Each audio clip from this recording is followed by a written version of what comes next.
Hi, hi, hi. You're with me. I'm live. It is Mother's Day. Happy Mother's Day, everybody. Okay, I'm trying out a new system again today. You guys know when I travel, I change things up a bit. So today I am streaming from my iPad with the mic I usually use. I haven't done this before from this, so let me know if there's any issues. Otherwise, hi. It's been a while since I've been live with you guys.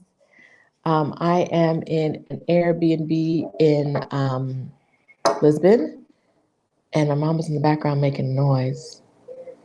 I don't know why.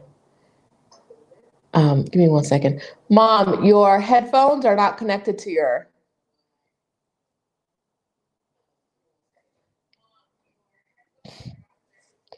Okay, so I'm in a beautiful Airbnb in Lisbon, and the view is gorgeous out there past that. But the light requires me to sit this way so you can see there's the TV behind me. Nothing much going on. I'm very excited to be in Lisbon. I did a little walk around this morning and I see why everybody likes this town. I get it. I wasn't sure I would. I felt that way about Paris too. Like, is it really all it's cracked up to be? And then I got to Paris and I was like, okay, I get it. I totally get it for Lisbon too. So it is 4 o'clock in the afternoon where I am, and so I'll be drinking wine. Whatever o'clock it is wherever you are, hi, drink some wine. Is it 7 a.m.? Is it Mother's Day? Drink some wine. It's wine o'clock. Let's do it together, right? Like you're drinking wine with friends. Who's drinking wine with me? Anybody? Anybody? Let me know. I'm drinking wine. It's my first sip of Portuguese wine in Portugal. Not bad at all. Pretty good. Okay, Auntie Lou is drinking coffee in NYC. First, I want to say hi. Okay, Locating Cozy says it's 5 p.m. and Mother's Day was actually last Sunday. Locating Cozy, what country are you in? Do I know? Are you in Spain? Where are you? All right. First, I want to say hi to the members of my channel that are here hanging out today. Let me see if I can fix this a bit. Yep. I see Monica Annalena, Junquette, Tyra, Locating Cozy, Francis, Glass Half Full, Sonia Livingston. Thanks for joining me. All right. Okay. Okay, yeah, she's in Spain. It was like 5 o'clock and it was last week. Yeah, so Mother's Day in Mexico was also last week. So I get confused. I woke up, when I saw my mom first thing this morning, and she was like, I thought I was going to get like a Mother's Day something. And I was like, oh, is that what today is? Girl.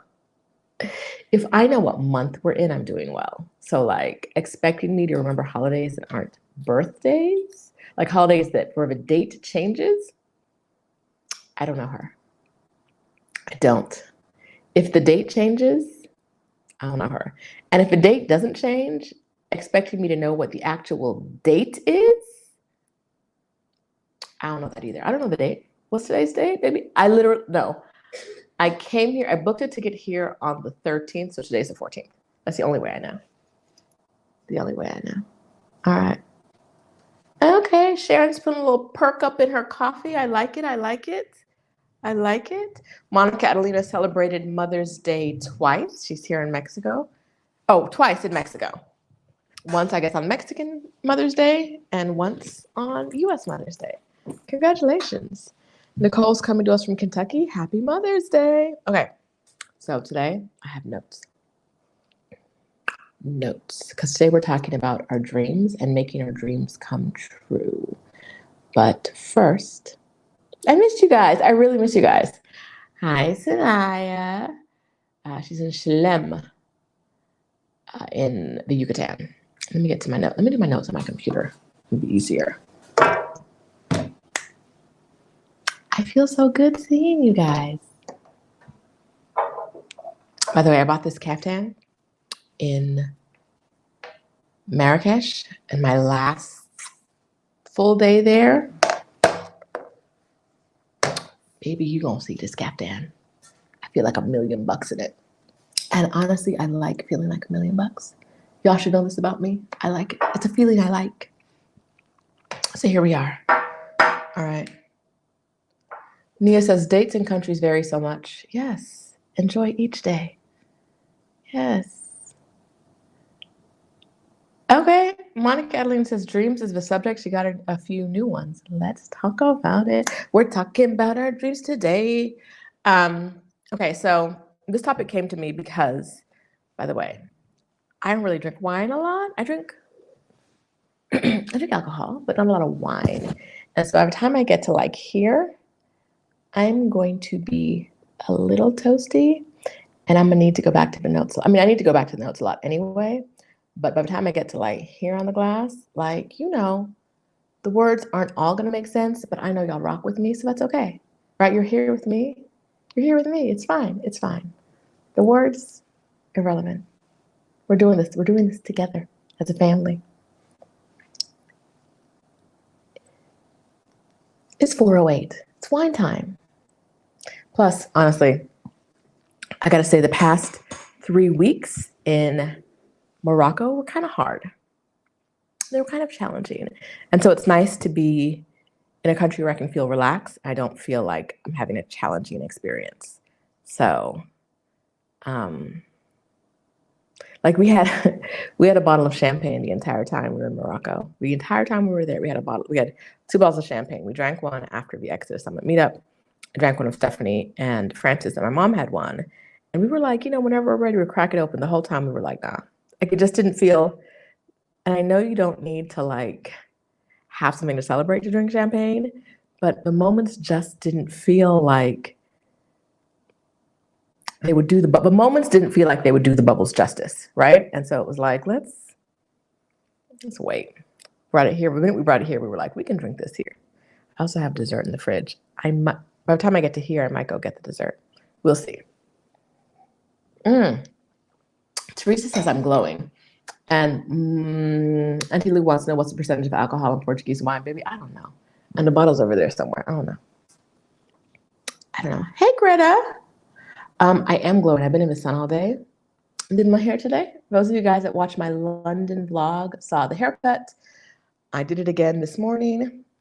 Okay, so the hard thing about my hair in this style is that I have very, very thick hair. And so this top is like crunchy and dry. And the inside here is like, I don't know if you can see it, but like my entire finger. This on the web. Ooh, wait, my phone is talking. My watch is talking. My entire finger is wet. Like this top part is just so dry. And I have a blow dryer with a diffuser to help with that. My mom's bringing me the wine to talk about what the percentage is. 13.5. It's 13.5% by volume. Any hoodle. Thank you, Mom. My lovely assistant. Where was I? I got so distracted on here. We were talking, my hair. Okay. So Stephanie was kind enough. I shipped a blow dryer to her house on Amazon. She brought it to me, but the amount of electricity is different. And I popped it in the wall in Marrakesh and it did a real quick little buzz that did not sound right, even though I had it plugged into a converter. The buzz didn't sound right. I unplugged that and I was like, I'll use it when I get back to Mexico. So I can't blow dry my hair. And so I need to make sure my hair dries before I go to sleep, because if I don't let it dry before I go to sleep, it will get crunchy. And so I have to do it super early in the morning. This morning I was up at like 6 washing my hair because I was like, last time I washed it, it didn't dry before I went to sleep. I probably washed it around like noon last time I washed it, and it didn't dry by the time I went to sleep. So this time I was like 6 a.m. It'll get dry. We'll see what happens. JM says she's nervous about learning the metric system. America is weird. Why are you nervous about learning the metric system? What's going on? Why do you need to learn the metric system? Your phone has an app for that. Your phone has an app for that. I've stopped learning things I don't need to know. And I'm okay. Like if it's something that's important or I'm interested in, I will learn it. Something that I deem important, not other people. But if it's something that like I can Google real quick when I need some information, I don't. No, thank you. No, thank you. I don't need to know that. I don't need to know that. It's fine. It's fine. Yes, high vibe. It is wine time. Wherever you are in the world, it's wine time. Yes. It's wine time.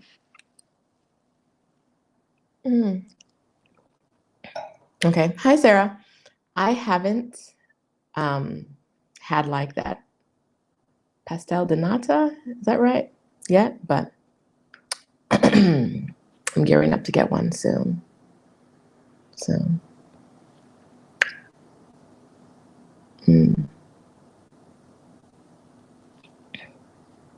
Let's see. What do I like about Lisbon? It's not Morocco.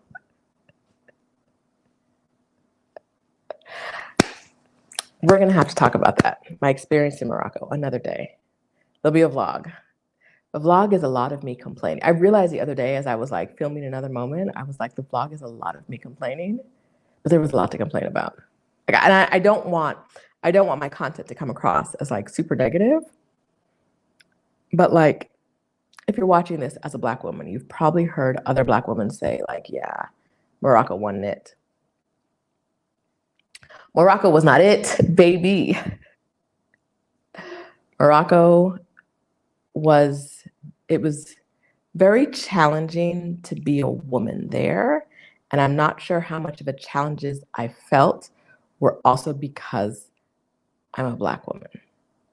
I don't know. But like almost every man I interacted with, even as like the client in the situation, was telling me what I needed to do. I'm paying you for a service. Like we hired a car company on Viator to take us from one place to the next. It was a disaster. That'll be in the vlog. It was a disaster. But like they had a drop-down menu of what time do you want to leave? So we picked up a drop-down menu 10 because of when breakfast was at our Riyadh, whatever. And after we reached out to them, because we hadn't heard, they had not confirmed nothing, there was nothing, no communication, no nothing. So I reached out to them and I was like, hey, I just want to make sure you're going to pick us up. They were like, yeah, but we're going to leave at 9. And I was like, no, we booked it for 10 because we want to leave at 10. And they were like, 9's a much better time to leave. We're like, wait, we want to leave at 10. There was a drop-down menu, we picked 10. Oh, we're going to leave at 9. And mind you, it is just us and the driver.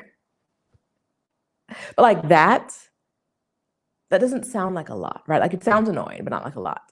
But that in every single interaction I had with a man. And most of the businesses were male run. Almost every single contact I had was with a man. Almost every single contact was with a man. And every single time it was stuff like, I know you booked a trip with us at 10, a private booking for you to have a driver take you from A to B. But we think it's better for you to leave it. You should leave at 9. So we're going to leave at 9. No, like, oh, traffic, no, nothing, no, like explanation, just we think 9 is better. So we're going to leave at 9. I find this challenging. I find this very, very challenging. And as the customer, I feel like if there's a reason you don't want to do what I'm paying you, I've already paid, right? Viator already took my money. I feel like if there's a reason you don't want to, it's not a good idea to do what I want to do. I feel like we need to talk through this. I feel like you don't just tell me that you're changing the plans. Now they changed the plans by not showing up at all. That's how we change the plans. After being on the phone with Viator and Viator calling them at like 11 o'clock at night. At 4 a.m. they canceled. It was a whole mess. But like that level of reliability, like canceling at 4 a.m. when we were supposed to leave at 10, to go to a city 5 hours away. That was the level of reliability I found in the city, in the country. And the very much like, we gonna do what I want to do regardless of what you paid for, was also what I found. And that's why I don't know how people do business there. I don't know. I don't know. But it was very challenging. So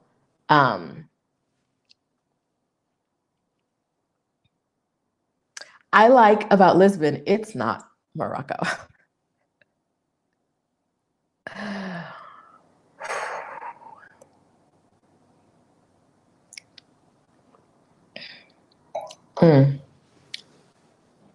Nubianette. So we met someone at the airport who was from Tunisia, who was like, Tunisia is much better than Morocco.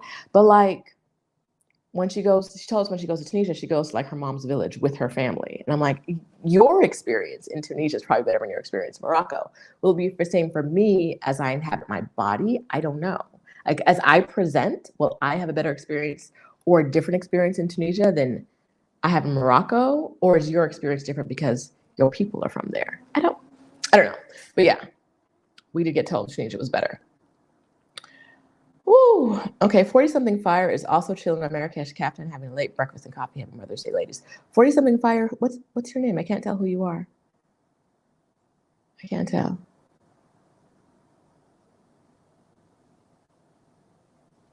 Coach Donna Marie asked if it was easy to remember what I learned from my hair. No, but I video recorded the entire thing. Now, you guys may, if you watch the vlog, I showed certain parts of the process with her, but because it's like her method, like I did not give you the entire hairstyling thing because like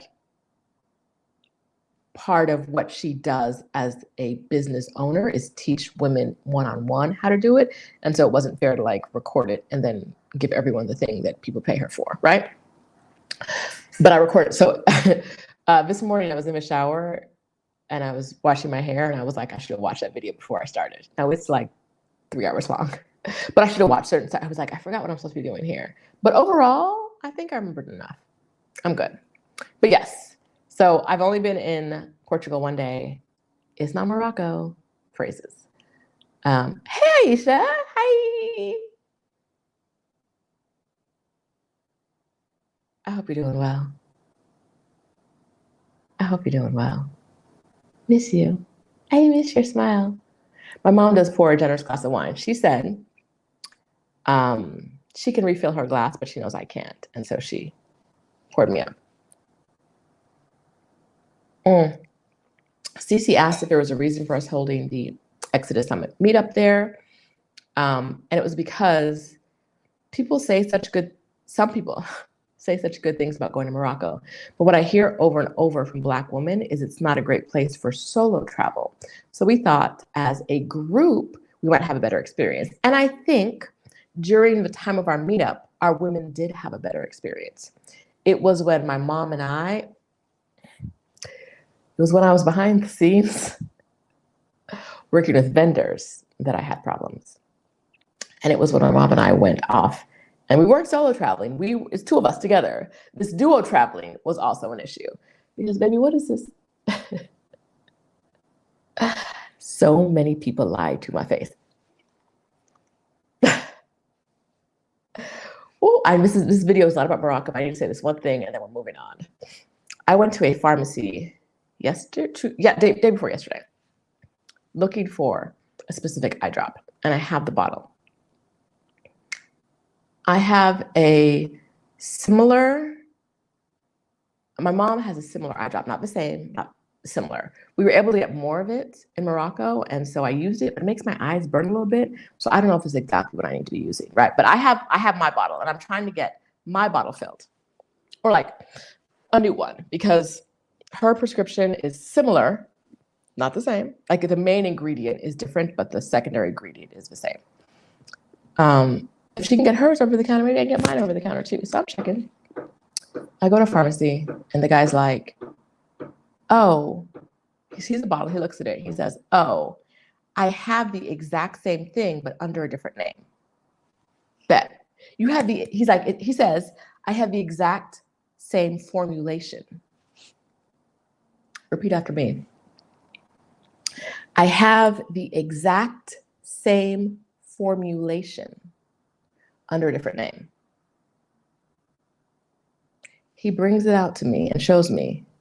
It is my mom's eye drop. It is not the same formulation. I know this because I've tried this and it burns my eyes. And the one I'm looking for does not burn my eyes. The first ingredient is not the same. So I say to this man, this is a pharmacist who has just told me that the medicine I'm looking for, he's telling me that A and B are exactly alike. It's the exact same formulation. And when I look at it and I say to him, that's not the same formulation. He's like, oh, it's close. That's what I mean when I say people would just lie in my face. Just words, acting like words don't mean things. I don't understand it. You can't tell me it's the exact same formulation and it not be, it's medicine. It's medicine. Why are you telling me it's the exact same formulation if it's not the same? Why are you telling me that? It's not the same. It's not the exact same formulation. Right, close could kill someone. I could be allergic to something in there. You say it's the exact same formulation. It's not. It's not the exact same formulation. The first ingredient, the main ingredient is different. Yes, a pharmacist saying something like that is so dangerous. And that's just an example of lie after in my face lie. That man said it's the exact same formula. The main ingredient is completely different. The bottles look the same. They may even be the same manufacturer. But as a pharmacist, when I said, no, they're not the same formulation, he said, oh, they're close.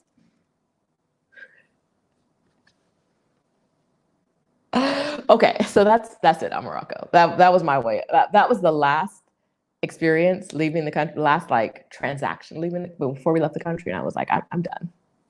Thank you, and good day. Because why would you say that? Now this is not in quotes for all pharmacists. This is in quotes for him. As a medical professional, why would you say that? Why would you say it's the same? And then when I call you out, you're like, it's the same. Close enough. Exact same and close enough. It's medicine, dog. It's medicine. What? But yeah, that kind of stuff where it was just like, I'm tired. I don't want to deal with this. I don't want to do this anymore. Okay, so I'm back. I was really sick both my mom and I got sick in Morocco and my skin broke out. I think it was the country's way of saying like, girl, get out. Get out. You don't need this. So yeah, I still have a bit of a cough, still sniffly. And like I said, my skin was like, So I'm hoping now that I'm in Portugal. And it's my birthday week. My birthday's on Thursday. I accept gifts of all kinds, including cash and shiny things. I really like shiny things, y'all. I really like shiny things. I'm gonna tell y'all. Shine, shine, shine. Really like shiny things.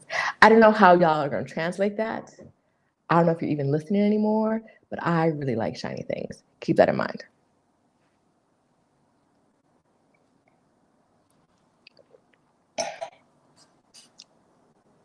Okay, Tony says, fortunately, the pharmacist she saw was female, but men tended to overpromise, overprice, and underdeliver. Yes. That was my experience in Morocco, in a nutshell. I'm gonna make a vlog. There's gonna be a lot of saying words that all equal overpromise, overprice, underdeliver. All of those together. Oh, I did release yesterday on my other channel, Roshida Dowe. Let me see if I can get a link to this. I did release a video about what I think we did right when we did the Morocco trip, but I also released a video about, give me a second. On the end of that video, about 20 minutes into that video, I tell y'all about the hotel in Marrakesh that we worked with. When I tell you they were next level terrible, I tell you in the video why they were next level terrible and how they were next level terrible. But it was bad. It was bad. It was bad, bad. It was super, super bad. Very, very, very, very bad. There's a rant. There's like a 20-minute rant about the hotel. If you came, you should watch that video. You should watch. If you don't care about planning a group trip, so you don't care about what we did right and what we did wrong, skip to like 20 minutes in and watch my rant. I'm gonna see if I can drop a link real quick. Because baby, y'all need to know what the hotel was doing behind the scenes. They were over-promising, under-deliver, overcharge. At one point, I'm gonna tell y'all, I didn't mention this in the video. We had paid for exclusive use of the bar. Nobody else was allowed in because we wanted every place where our group was to be exclusive. Let's see if I can drop this. If that'll shift over. It does. Okay. So we paid for exclusive use of the bar. We get there. I make sure that we have a meeting with the bar staff before the event, because I need to know what y'all doing, what you're doing. This is now like an hour before the event because I showed up late to the meeting and they weren't there earlier in the day. Okay, Radisson Blue rant is what I'm going to call this. We get there and we're like, okay, so like, how are you shutting down the bar so no one else comes in? Mind you, in January, I paid for exclusive use of the bar. Exodus Summit, women only.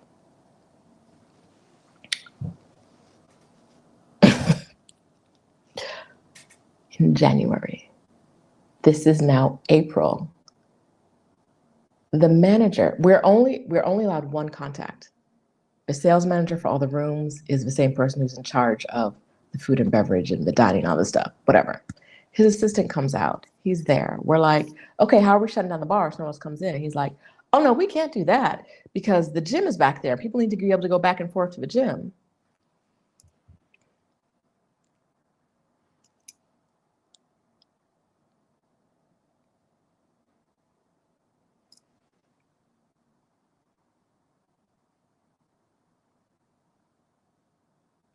I paid for exclusive use of the bar.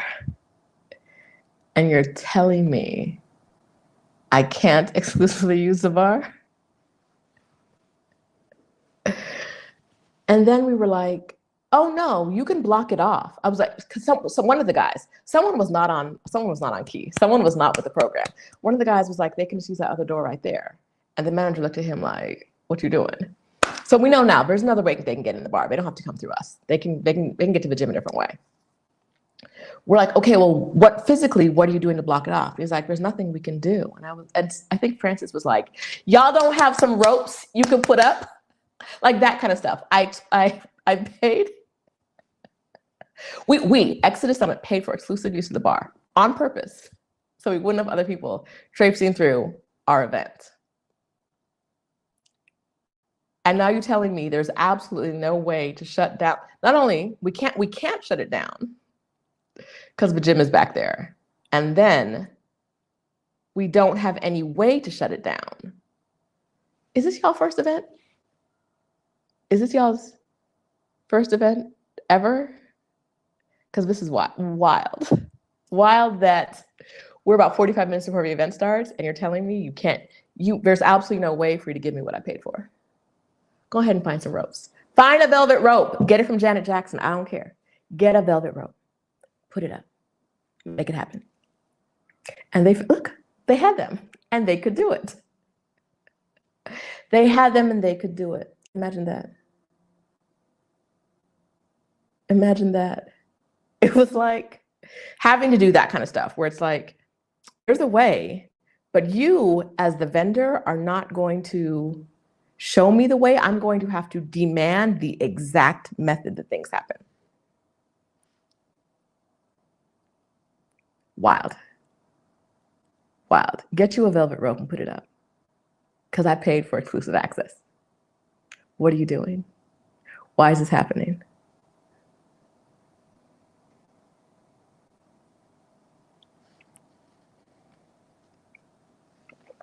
Teresa said it seems that happened at the desert event too with the pool. Maybe let's not talk about that.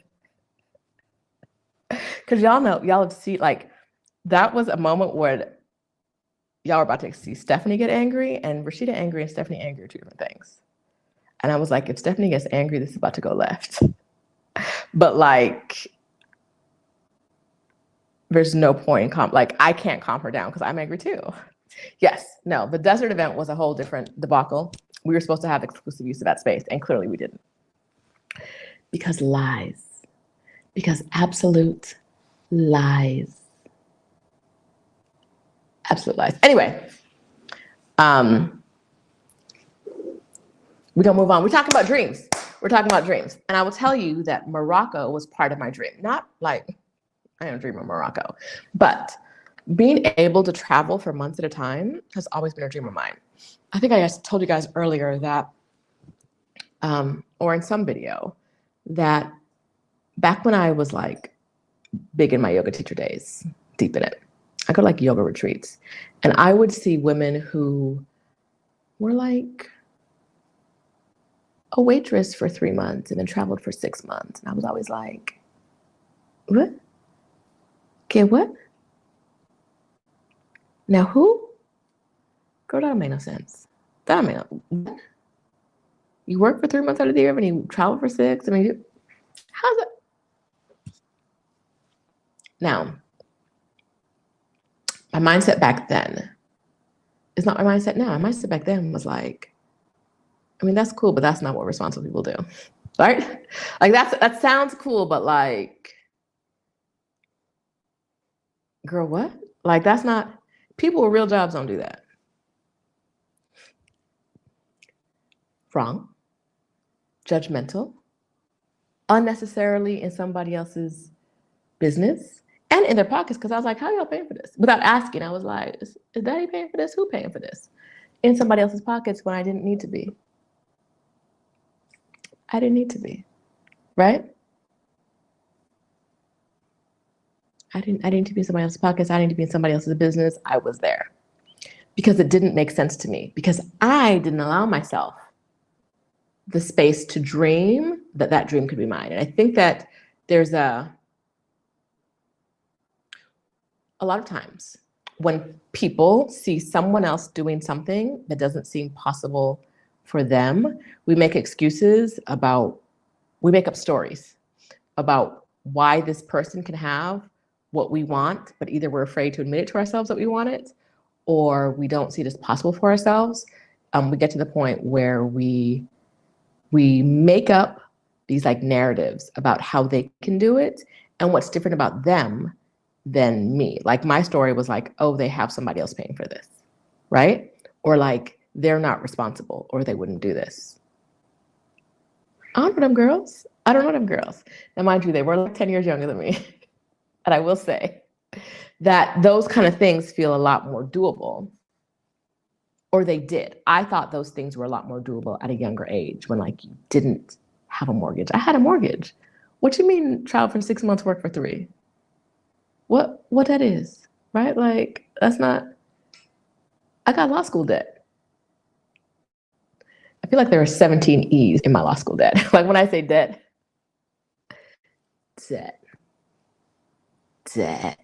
right? I didn't allow myself to dream because it didn't feel possible. I saw people doing it and I was still like, here's why it'll never work for me. So today we're gonna talk about dreams and making your dream happen. I've always dreamt about traveling long term, like I said.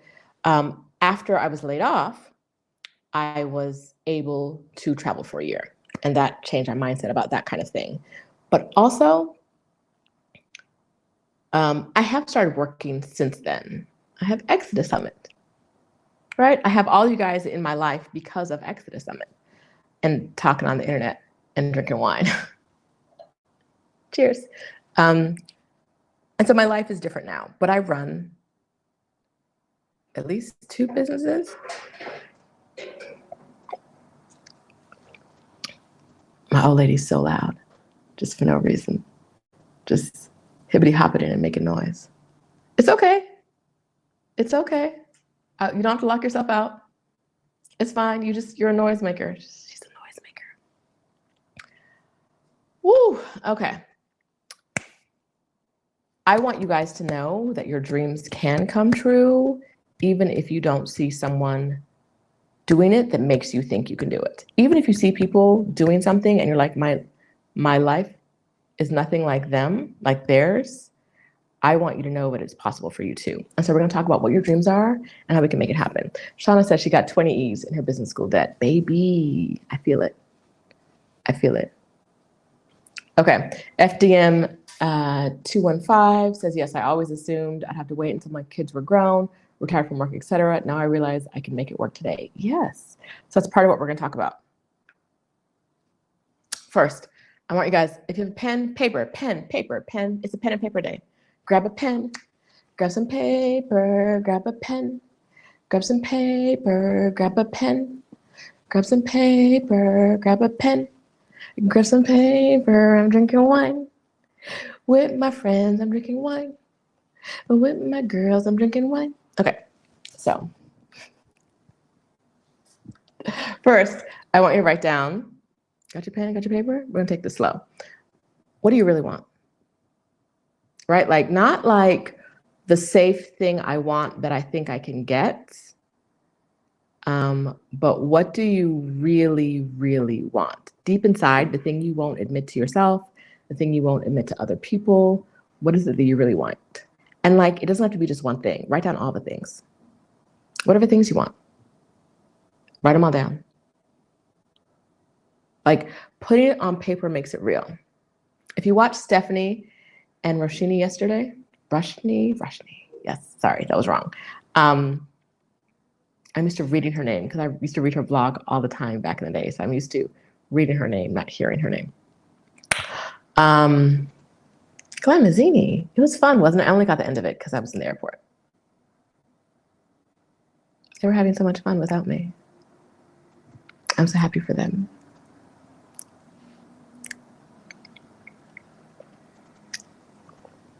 But back on track. Oh, Katrina's with them too. They're all in Joshua Tree having fun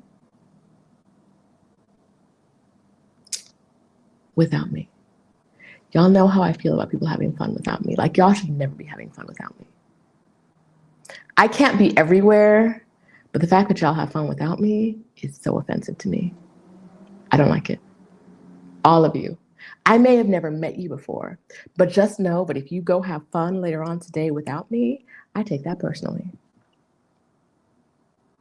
Don't do it. It's very rude. So I don't have to block Katrina so I don't see her name. Having fun without me. Driving, hike. I think they went on a hike today. Eating at restaurants I've never been to. You see the disrespect? Do y'all see this disrespect? Do y'all see this? Do you see it? Why would she do this? This is why I say I gotta block her. It's rude. It's rude, y'all. Not only is she having fun without me, she's telling me she's having fun without me. She's not like, oh, it's terrible.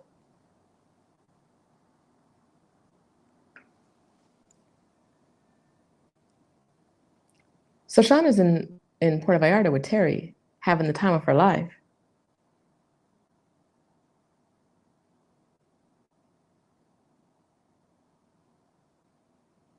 Y'all all. Everybody was going to Joshua Tree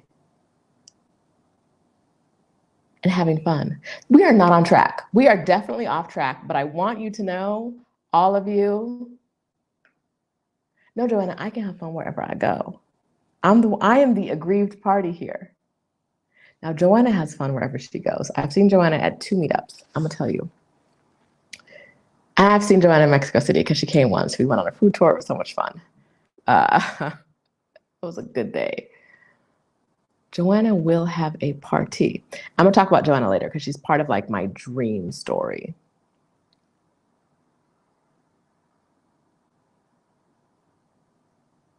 Joanna will have a good time. But no, I can have fun everywhere. You guys shouldn't have fun without me. I'm not missing out. I just don't want y'all to do it, right? It's not like I want to, you know what I mean? Like, I just don't like it. Stop it. Stop it. Rude. Very rude. Okay.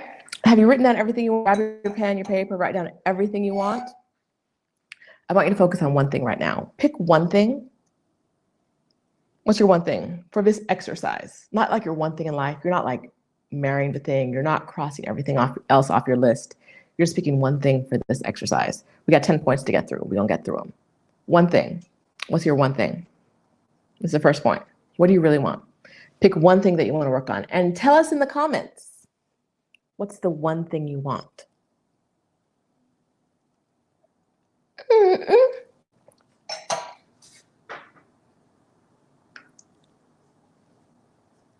This is what love looks like to me. Angel loves me. Also, Angel, I'm gonna be on your doorstep in June. Trust and believe. Let me get home. Let me get a couple days sleep. I'll be asking you where my room is. Miss Ma'am, you got that guest bedroom ready for me? On your doorstep. Because she's also having fun and meeting.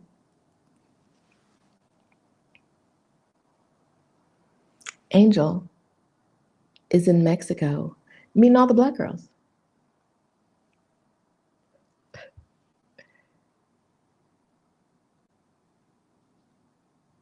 And her man friend, this is where it gets really bad, y'all.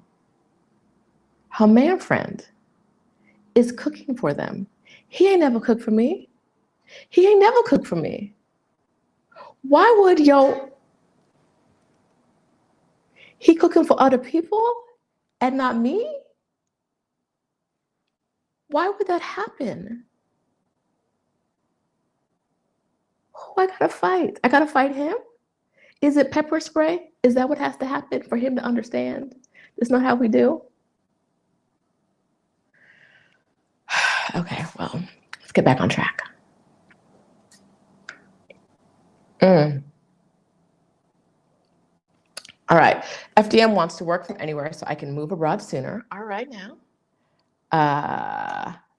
JM wants to buy beachfront property in the Caribbean. This is gonna be a really good one. Oh, wait, that's not what I wanted to do. That's what I wanted to do. I wanted to talk about this one because I think this one is we're going to talk about beachfront property. Let me give us a little star. Can I star it? No, it won't let me.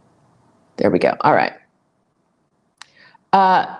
Rebloom Room says, is this a want right now goal or a long-term goal? Whatever you want. Like what's the most important thing to you right now that you want? What's the thing in this moment that you want? Like the big thing. What is it? What do you want to happen in your life? What is your dream? Right? Because like I could want something and not be like a dream. What's the dream? Let's think big. We're gonna do this. All right. E.V. Scott says location independence. All right. Not before 10 wants to move to Merida. Maybe it was 104 degrees in April, in March. I don't know. It was 104. And I was like, I'll see y'all. Not never. Not never. I get so cranky when it gets out. When it gets like above 85, I don't want to be in the outsides. I want to be in the air conditions. I get so cranky. And my mom loves it. So she's like, let's go walk through town. And I'm like, I hate everybody. I hate everything. Look at that child being happy. Let me kick him real quick. Like I'm terrible when it gets hot or cold. Which is why I live in Mexico City. All right. Shauna's one thing is to be a freelance software engineer, allowing me the freedom to travel the world. Love it. Okay, wait. K. Stewart wants to finish my financial class, first steps towards my goal, uphill struggle. What is your goal that you're finishing your financial class will get you to? High Vibe says real estate investing, domestic and abroad. This is Africa wants to save $100,000 in 1 year so I can travel to every country in Africa. I want to star that one too. I want to come back to that.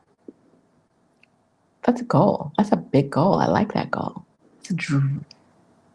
I don't want to say dream in the way that makes it sound like that's not doable, but like that's a good thing to have on the list. I like how specific it is. A home with a great garden outside of the States to be a good base to travel from. That's one of the reasons our mom moved to Merida, is because she really likes, she was like, I need land. I need land. Now her land isn't like, it's not a farm, but like she got to be outside planting trees and stuff. And like, like she had all kind of illegal trees when she lived in Florida in her little retirement village. All kinds of stuff back there wasn't supposed to be back there. Who gonna check her papayas? Who?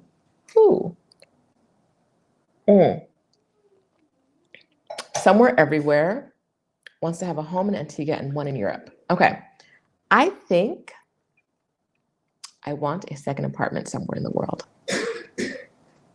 Being in London told me that, and I don't necessarily think being in London told me I want the second apartment to be in London, but I want a second home.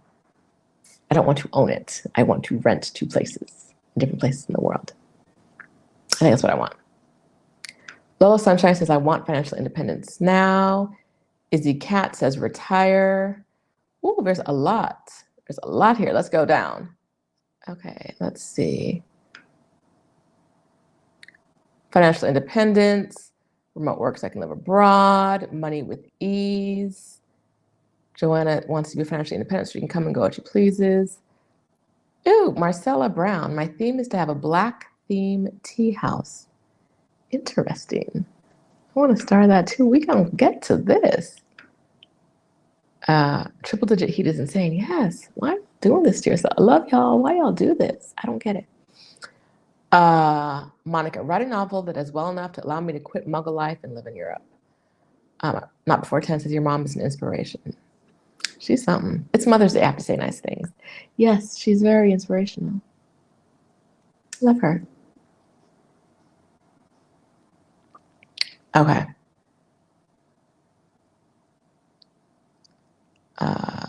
Let's see. Okay. Next.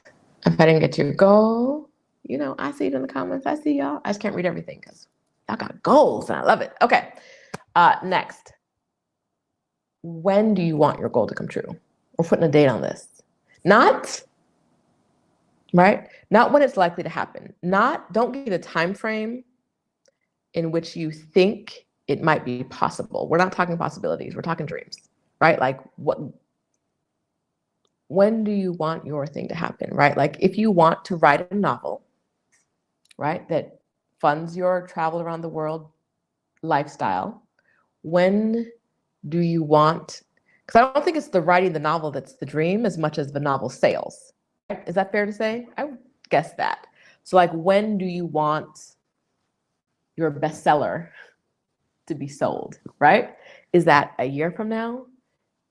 When do you want it? Do you want it to be 6 months from now? Do you want it to be next month? What is the date? An actual date on the calendar. Don't just say a year. Like if it's a year from now, then say May 14th, 2024. I think that's right. Like pick the actual date on the calendar that you want it to happen. JM says, I'd love to make it happen in 2 years. And yours was one of the ones I want to talk about, which was buy beachfront property in the Caribbean. Yes. Aunt Lou says Mexico by November 2023. Joanna says my birthday this year, 11/24/23. Marcella wants to set up her tea house by January 2024. Did I star yours, Joanna? Let me star this because I need to remember what you said. Okay. Okay, so what is your date? Write your dates down. Your date. Don't give me a month and a year. Give me a month, a date, and a year. Month, date, year. Date, month, year. Give me all 3. A specific day. So we can write that specific day on our calendar. High Vibe says domestic real estate purchase by June 2024. I assume you mean June 1.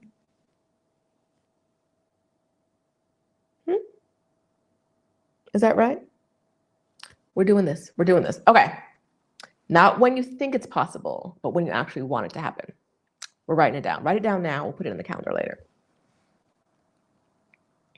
A fun part. Let's get to the fun part. We have 218 viewers right now in this moment. Some of y'all gonna drop off. Love you, mean it. The fun part, how much will it cost? How much does your dream cost? This is where for those of you who don't know, I forgot to introduce myself. Hi, y'all. I'm Roshida. I'm a career break coach, and I help women in my program from burnout to bliss, leave jobs that don't serve them to live their dreams around the world. And the reason I say that now is because I help women do this every day. I help women all the time leave jobs, change jobs, and even with jobs, go wherever they want, do whatever they want, live their dreams. This is what I do. And this part is where people are like, what are you talking about? Do the math. Y'all not doing math. Y'all avoiding math like math gonna hurt you. Y'all are avoiding math like math is going to eat, like it's gonna take a chunk out of your neck or something. What's happening?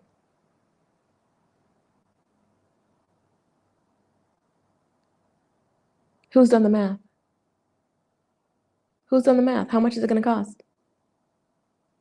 Some of y'all are just guessing at numbers. You're not actually like looking up and doing the research. This is where y'all get messed up. Because half of you think the number is like 17 times what it's actually going to be because you won't do the math. I want you to do math. Okay, so Dara is here talking about she's sleeping. I've been sleeping so much since I moved to CDMX. What she's been doing so much is having fun. She was in my program from Burnout to Bliss. She was in it, right? Yeah, she was in it. And now she's living her dream life in Mexico. And she's an extrovert, so that means that she's hanging out with people.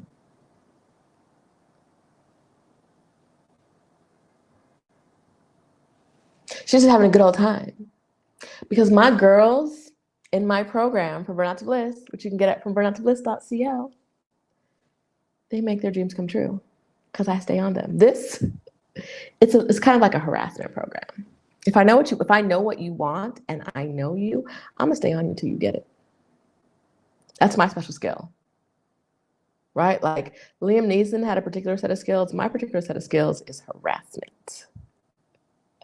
I'm gonna be on you, right? So Daraz wanted to move to Mexico City. She's in Mexico City now. I've been sleeping so much because she's not working because she quit her job.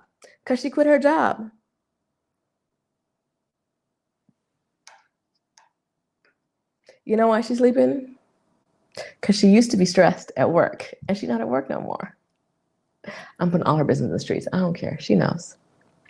I've been sleeping so much because you know what she's doing? She's in the streets with her new friends without me, which we already talked about. And she's not stressed because she ain't got to go to work. What she got to do but sleep and kick it. Just sleeping and kicking it. I've been sleeping so much. She made her dream come true. She left her job. She lives in Mexico City. She's chilling. From burnouttobliss.co.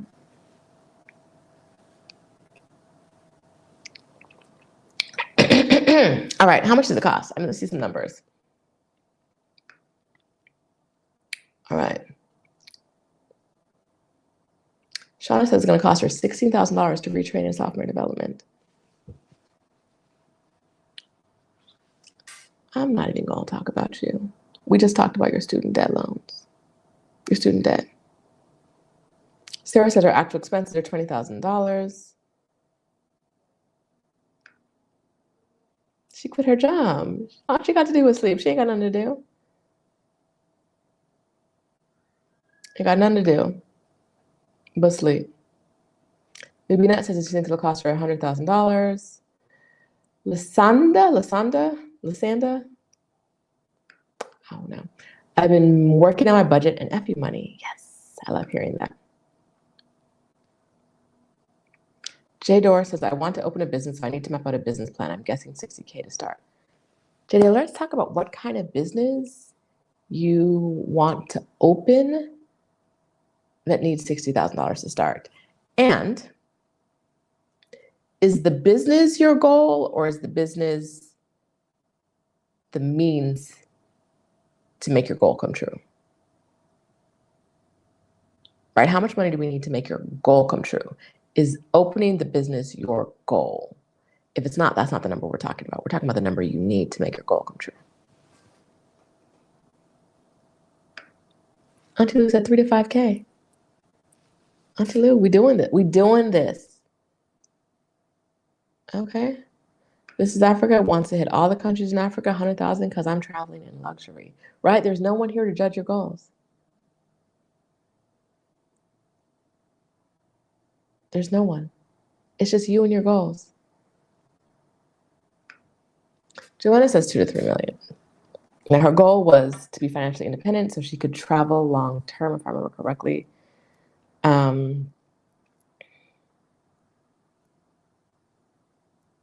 Joanna, 2 to 3 million. Are you talking about never working again? Is that what your actual goal is?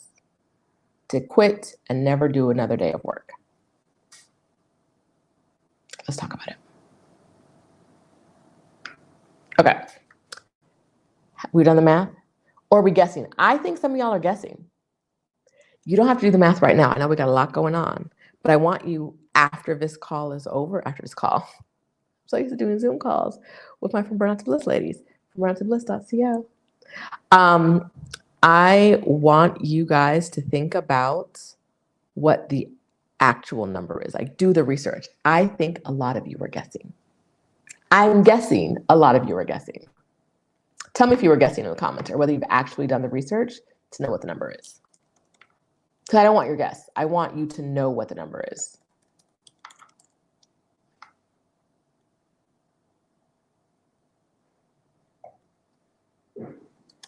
I want you to know.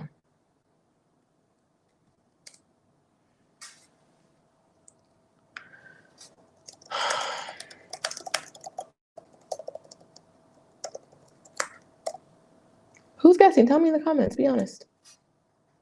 I'm dropping the link to From Burnout to Bliss because some of y'all need to be there with us. We're making dreams come true. If you were at the last coaching session, you know we are doing things. We are doing things together. We are a family. All right, I want to see who's guessing.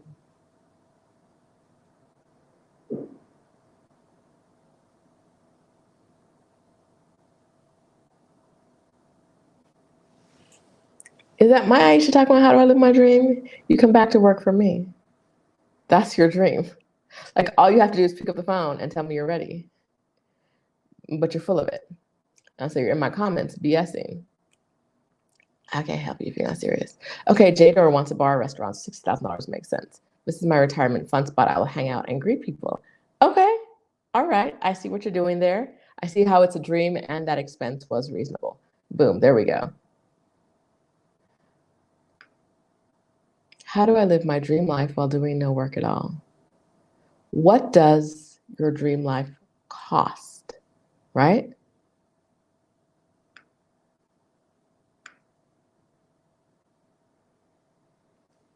Is there a gambling lady? Is she a gambler? We got Kenny Rogers up in here? Okay. All right now. I think that's what that means. Maybe it's the sports talk, so I don't know, but I'm guessing you're gambling. Proud of you. Congrats on the big win. Yay. All right.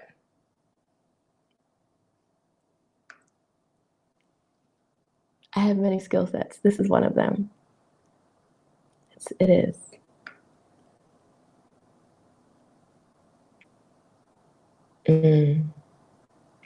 Okay, so Nia was honest and I'm guessing. Jador says I'm guessing. Yes. Okay, so when this video is over, while you hear me talking, leave me talking in the background because we're gonna get to some more points. But open another window, open another tab, and start Googling and figuring out what it would cost. What's the actual number?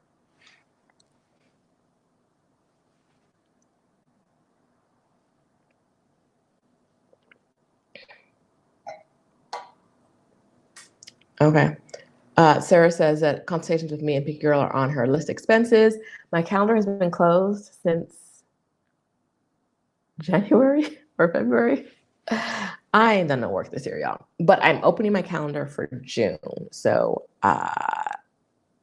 sometime soon, maybe now. Maybe I'll do it while I'm on the call with you, because if I don't, it won't happen. I'll open my calendar starting the second week in June. Should we do that? So if you do want to talk to me one-on-one, you want some professional nagging, you can do that. How do I get to, what's the platform it's on? The one that everyone books things on? Calendly. I was gonna say the Black-owned Calendly. That's how long it's been since I've actually booked calls that I don't remember the name of the platform anymore. I'm gonna open my calendar right now and I'm gonna drop the link. If y'all want to talk to me, you can talk to me in June. I don't work when I'm out of the country because I'm not about to be messed up with time zones. Not I. Not me. You're not gonna have me. Stephanie accidentally left her calendar on. I'm telling y'all, her business. She accidentally left her calendar on when we were in Marrakesh and she had an 11 p.m. call. I think Adelia had a really late call too. I'd be like, my calendar is closed. Because y'all not gonna catch me. Like if we have an 11 o'clock call, we don't have a call. 11 p.m., we don't have a call. Absolutely not. Even if you paid in advance, I'm gonna have to refund you your money or we're gonna have to reschedule because I will not be doing that. I don't have a good word for you at 11 p.m. I don't. Yes, Calendly was Black-owned. I assume it still is. I don't know, but it was. Okay, so I'm gonna open my calendar while we're talking. You guys are telling me whether you guess, and you're doing research right now to figure out exactly when your oh wait, what does my availability say? Let's see. Maybe my calendar was already open for June. View booking page. Let's see. The first time you can book me is. Oh, it says you can book me in May. That's a lie from the pit of hell. I'm open in June. Let's close these May dates though, because that should not be open. That's ugly. I truly would not have shown up. Okay, let's close off all of those. All right, let's say closed calendar. Let me see one thing first. If I go back to May, it says I'm available on my birthday. We got a request for a TV interview that would be filmed next week. Stephanie and I, it was on my birthday, and I was like, It's a really great opportunity, right? Like TV is always going to be a really great opportunity. And the audience would be Black. There'd be a lot of Black women in the audience. But I haven't worked on my birthday in like probably 15 years. And I shan't. Maybe more than that. I won't. I was like, Stephanie, you can take it by yourself. It'll be great. It'll be awesome. Won't be doing that. On my birthday, work?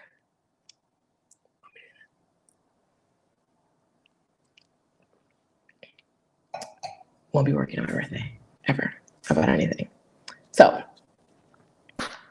we're talking about calendars because I'm living my dream life, right? That's what I started saying this morning when I was talking about the woman who I saw traveling early on. I built a business after my career break. And I have built a business that allows me to travel for 2 months and not work in that 2 months. And that's the dream. That's the dream for me. I'm still working. I thought I retired. I'm back. I'm doing a little bit of work, not a lot, clearly. But I run a business and I can still travel for that was my dream. And that's what led to this video. I can live my dream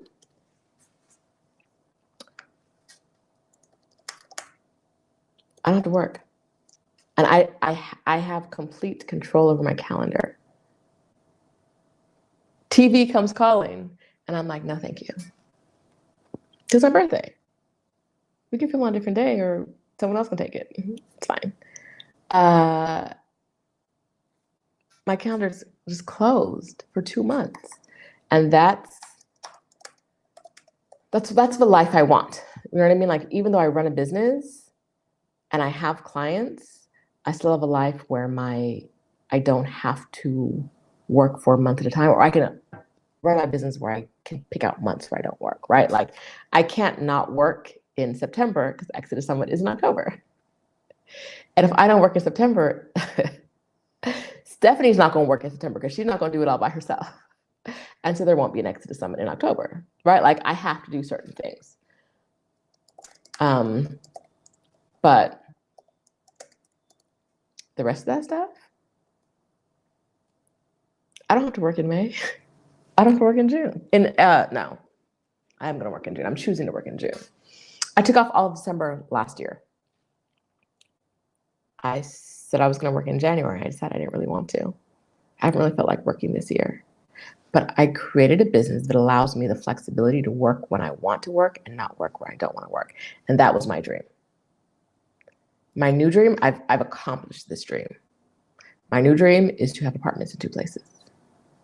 I think I want to live in 2 places. We'll see what happens.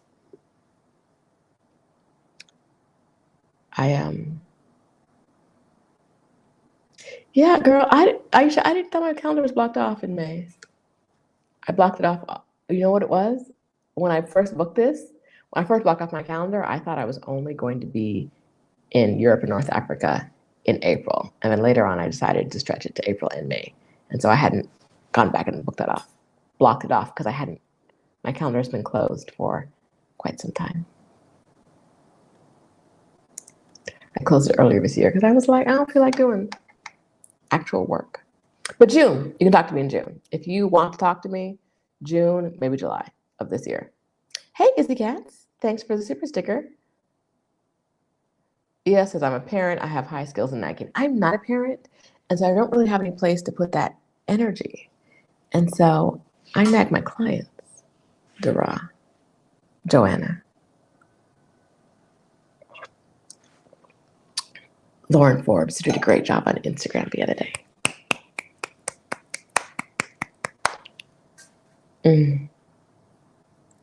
All right, Maya, your mom told you not to work on your birthday. Yes.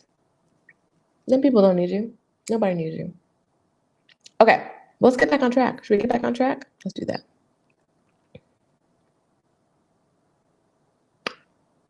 Ooh, Kim Hazelwood is never working again after the end of August. Like, do you mean that every year you're going to stop working in August? Or does that mean that after August 2023, you're never working a day again in your life? Because either way, I love it. Loves it. That sounds nice. Okay. We've done the math, or we're going to do the math after this. Stop guessing. That's the problem. I say do the math. I say how much does it cost, and y'all just tell me a number. I say do the math, and you don't even realize you didn't do math. Do math. I promise you, it'll be a lot less painful than you think. Once you have the math, you'll have some facts you didn't have before. People, and that's why I said in the beginning, some of y'all are going to avoid this. Some of y'all are going to fall out when I say do the math. You're not going to keep track of it. You're not going to keep on track because you hear that and you're like, either you feel like you can't figure it out or you don't really want to know. And so you start procrastinating. Do the math. I've been on the math for like 30 minutes, but do the math, I promise you. Will you buy the second place you want to rent? I don't need to buy property ever again in my life. And a property that I wasn't living in full time, so I wouldn't be there for like maintenance and stuff in person. Not interested. I'm not interested in being a property owner again. I see myself renting for the rest of my life, unless like a fully renovated castle in the mountains comes available and like automatic citizenship in that country comes with it. And it's like $3,000. Otherwise, I just don't see it. Right? Like if my husband wants to gift me property, if my lover wants to gift me property, And they are paying the taxes? Okay. If they're paying the maintenance, okay. But it's in my name. Maybe a little, tax avoidance or whatever. A little bit of light fraud. Okay, cool. Sure. Give it to me. You hiding assets? Fine. Otherwise, I don't see myself owning property. Not buying it with my money. No, thank you. No, thank you. Sonia thinks I'm feeling the wine. Sonia, this is me 90% of the time. I am feeling the wine, but this is also me. This is me. Wait.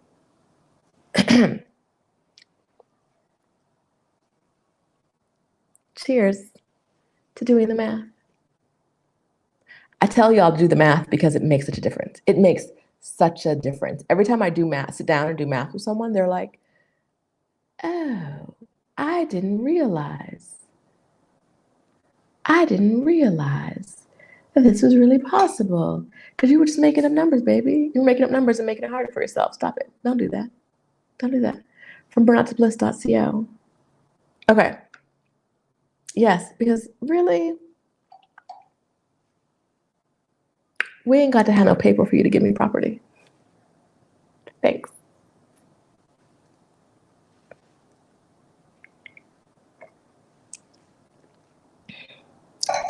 Yes, you got me a little light fraud, a little tax evasion that I won't get in trouble for. Hi. A chateau or two? Fine, if you insist. As long as I am not responsible for the maintenance or the taxes. Okay. I like assets.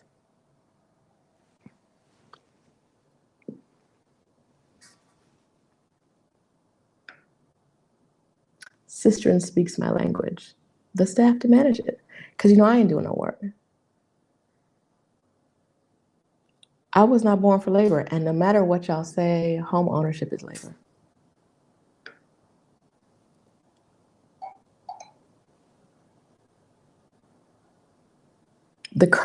One of the curtains in my apartment fell down. I'll call my landlord, call a man. Call a man. The curtain's on the ground. I don't know why. Call a man. Call somebody about this.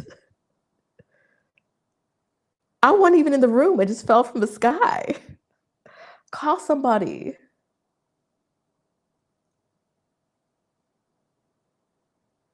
It's going to cost something, but that's not my business. I don't want it. It's not for me. Okay. Let's see. After the math, which I know you guys haven't done yet. I know it. I coach people on these topics all the time. I know y'all avoiding math like the plague. This is the sticker. I know y'all not doing the math, but you're going to do it when we're done because you want your dream to come true. You want your dream to come true.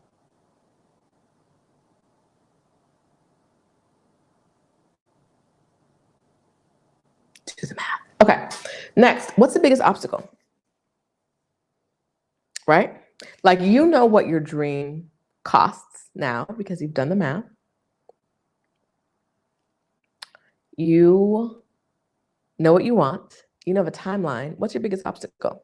Right? So if you never want to work another day in your life, but your net worth is negative 13 cents, money might be an obstacle, right? I think Aisha said she don't ever want to work. She wants to have enough money to live her dream life, but she ain't got no money. Is that what she said? She said something that makes it sound like she should come back to work for me, but I don't know what that was. That's all I heard.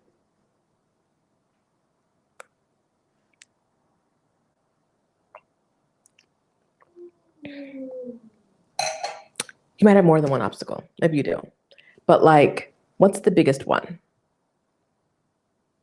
What's the biggest obstacle that you have between you and your dream? All right, so let's talk about some of the dreams that I starred. JM wants to buy beachfront property in the Caribbean. JM, if you're here, what's the biggest obstacle to buying beachfront property in the Caribbean? Do you need to have residency or citizenship to buy beachfront property in the countries you're looking at? In Mexico, I know Mexico because I live in Mexico. In Mexico, you need to have citizenship to buy beachfront property, or you need to buy it in a trust. And every time someone explains the trust to me, it sounds kind of sketchy, like it's in someone else's name, but blah, blah, blah, blah, blah. I don't play with my money like that. Y'all do what y'all gonna do. I don't play with my ends like that. But yeah, it's like, what is the biggest obstacle? This is Africa wants to save $100,000 in 1 year so they can travel to every country in Africa. What is your biggest obstacle to saving $100,000 in 1 year? Is it your income? Is it your spending? Is it your current savings rate? Is it what is it? Tell us.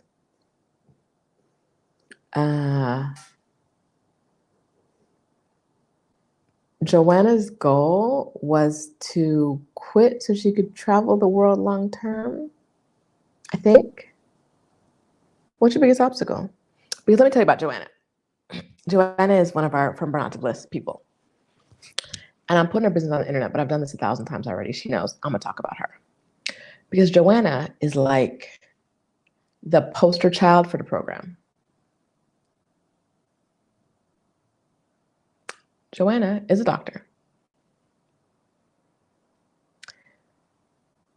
Joanna was working in a hospital. Regular job, you know, we all clock it. Like at the end of the day, a lot of jobs are just the same jobs. Like a lot of people hear doctor and they're like, ooh, fancy job. It's different. She still had to clock in, right? She still had to show up. She still had to show up day in, day out to the same thing. That same thing you don't want to do, you don't want to show up to work, she still had to show up to work too. But then Joanna realized that if she quit that job, and I'm saying this to you so you can hear it, ignore the doctor part and pay attention to the words I'm saying now. If she quit that job, she could take her current skill sets to a company that worked with contractors, and she could be placed as a contractor at a hospital doing the same work, same skill set. And she could get contracts that lasted as long as she wanted and take as much time between contracts as she wanted. So now, listen to this, y'all. Listen to this. Joanna can work for 3 months if she wants to, and then take 3 months off. She can travel for 3 months. She can do whatever she wants after working for 3 months, after working for 2 months, after working for 1 month, right? Whenever she's ready and everything lines up right, she gets contracts for as long as she wants, and then she doesn't work for as long as you want. Now, I want you to think about that and think about how you can apply that to your current skill set. If you left your job, could you get contract work doing the same thing that would allow you to work part of the year and take part of the year off? And if you don't like your job, is that an option that's attractive to you? Work part of the year, take part of the year off. Joanna said that once in one of our From Burnout to Bliss sessions, and I was like, wait, what? Everybody in the room was like, girl, what? What are you doing? Tell us more. You're gonna take off.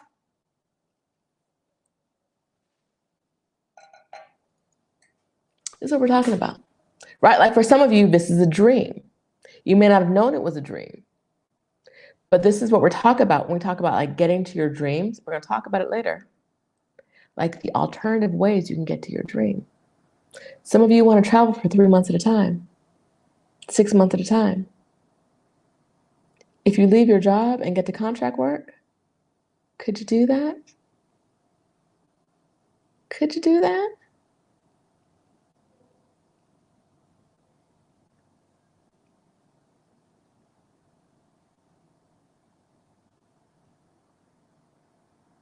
Joanna is Mastar. All right. Why my comments left? What happened to my comments? I don't know what's going on. I lost y'all.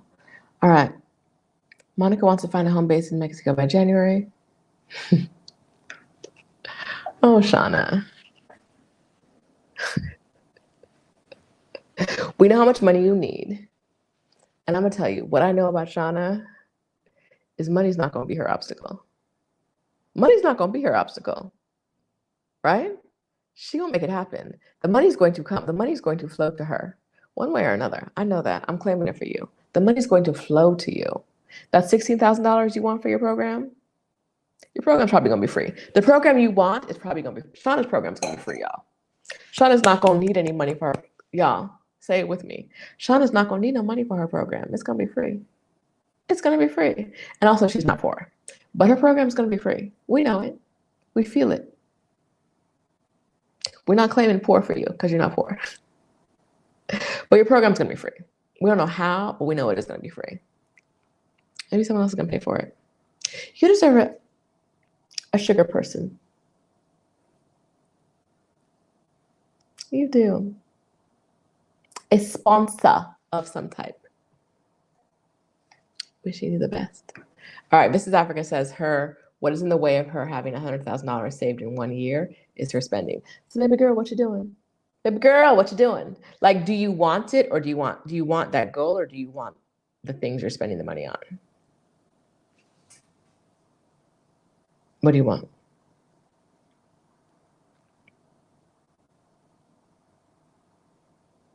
Let's see.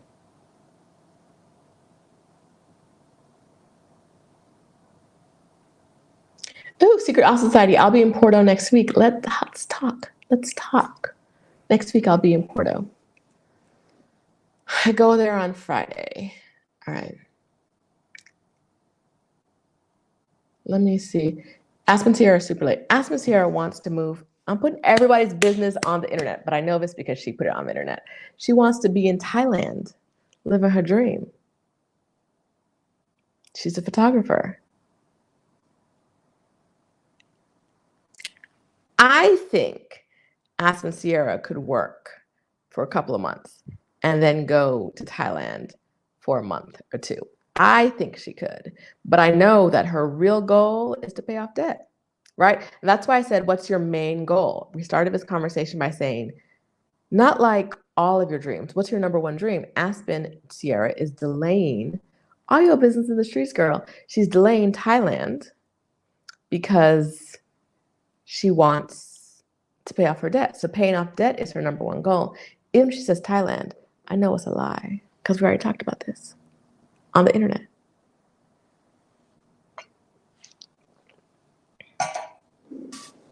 But I think she could be in Thailand. I think she could be in Thailand before the end of the year.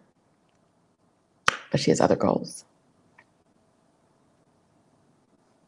Teresa said, I need to research for how of getting the contract work. We're going to talk about, yes, here she goes. Her main goal is to pay off debt. Yes, we talked about this.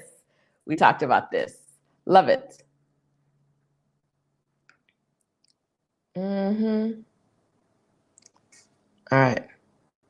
Okay. What's your biggest obstacle? We're going to write it down. We're going to identify it. And we're going to figure out how to make sure that obstacle does not get in the way.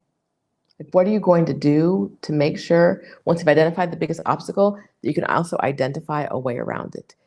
Is it like Mrs. Africa said, it's spending. So like, what you going to do about your spending, right?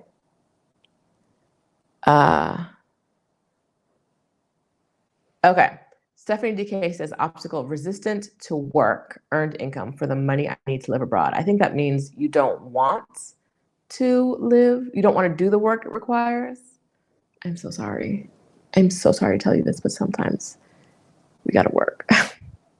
Some form or another, right? It may not be the work you're doing now, it may be other work, but sometimes to hit your dream, it's got to be labor, some type or another. I hate saying that. As a Black woman, I hate saying that to another Black woman. I'm not saying for everybody, it's always going to be like that. Because baby, you should win the lottery. Right? You should win the lotto should call you and be like, girl, we know you ain't play, but here's $100,000. Right? Like, that's what I want for you. But it's not happening at the pace I need it to happen. It's not.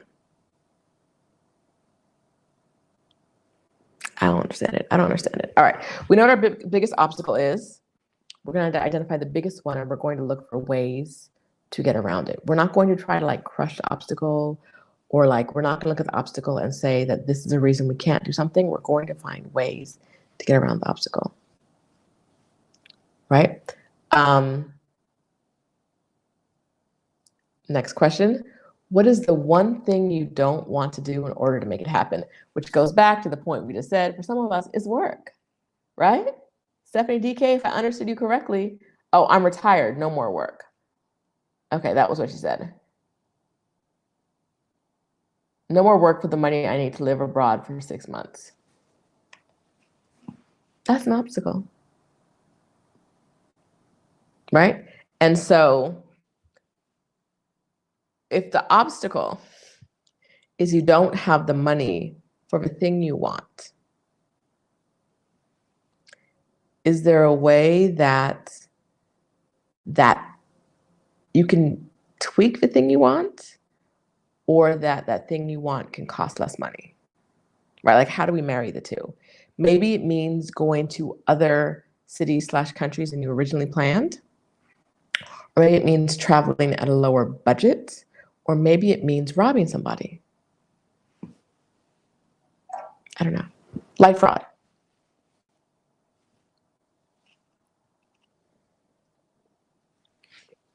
Maybe it means going to retirement homes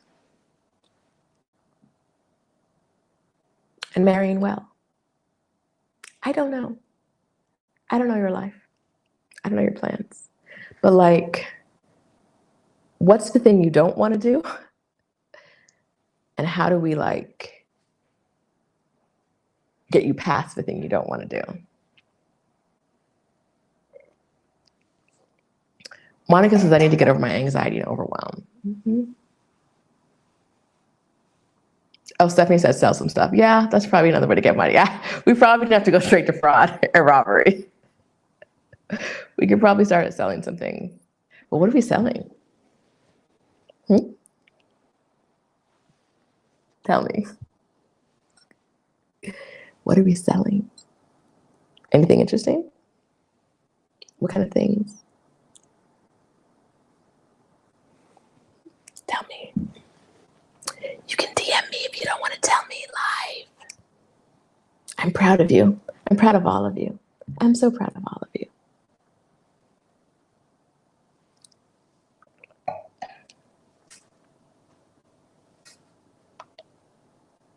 Fraud. Like fraud. All right.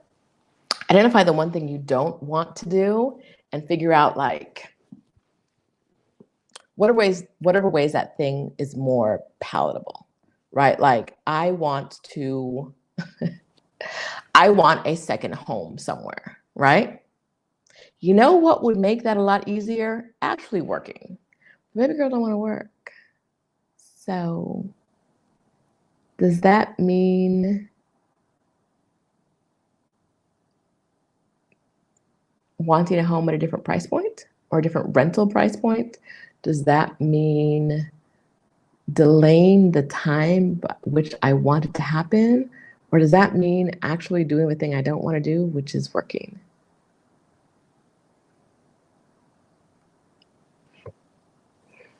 Maybe. We'll see. Let's see. Stephanie has 2 homes, so maybe she'll sell a home. I don't know. It's always cat. I'm gonna tell y'all. Every chat is always cat. Cat is the problem. You know that meme, am I the problem? Is cat. Cat is always the problem. I'm selling my time. I dropped the link to book. Yes, let's do this. That's what I'm doing. Book some time with Roshida. Book some time. Yes, cat, that's what I'm selling. Time. Cat is the problem. Always and forever. Okay.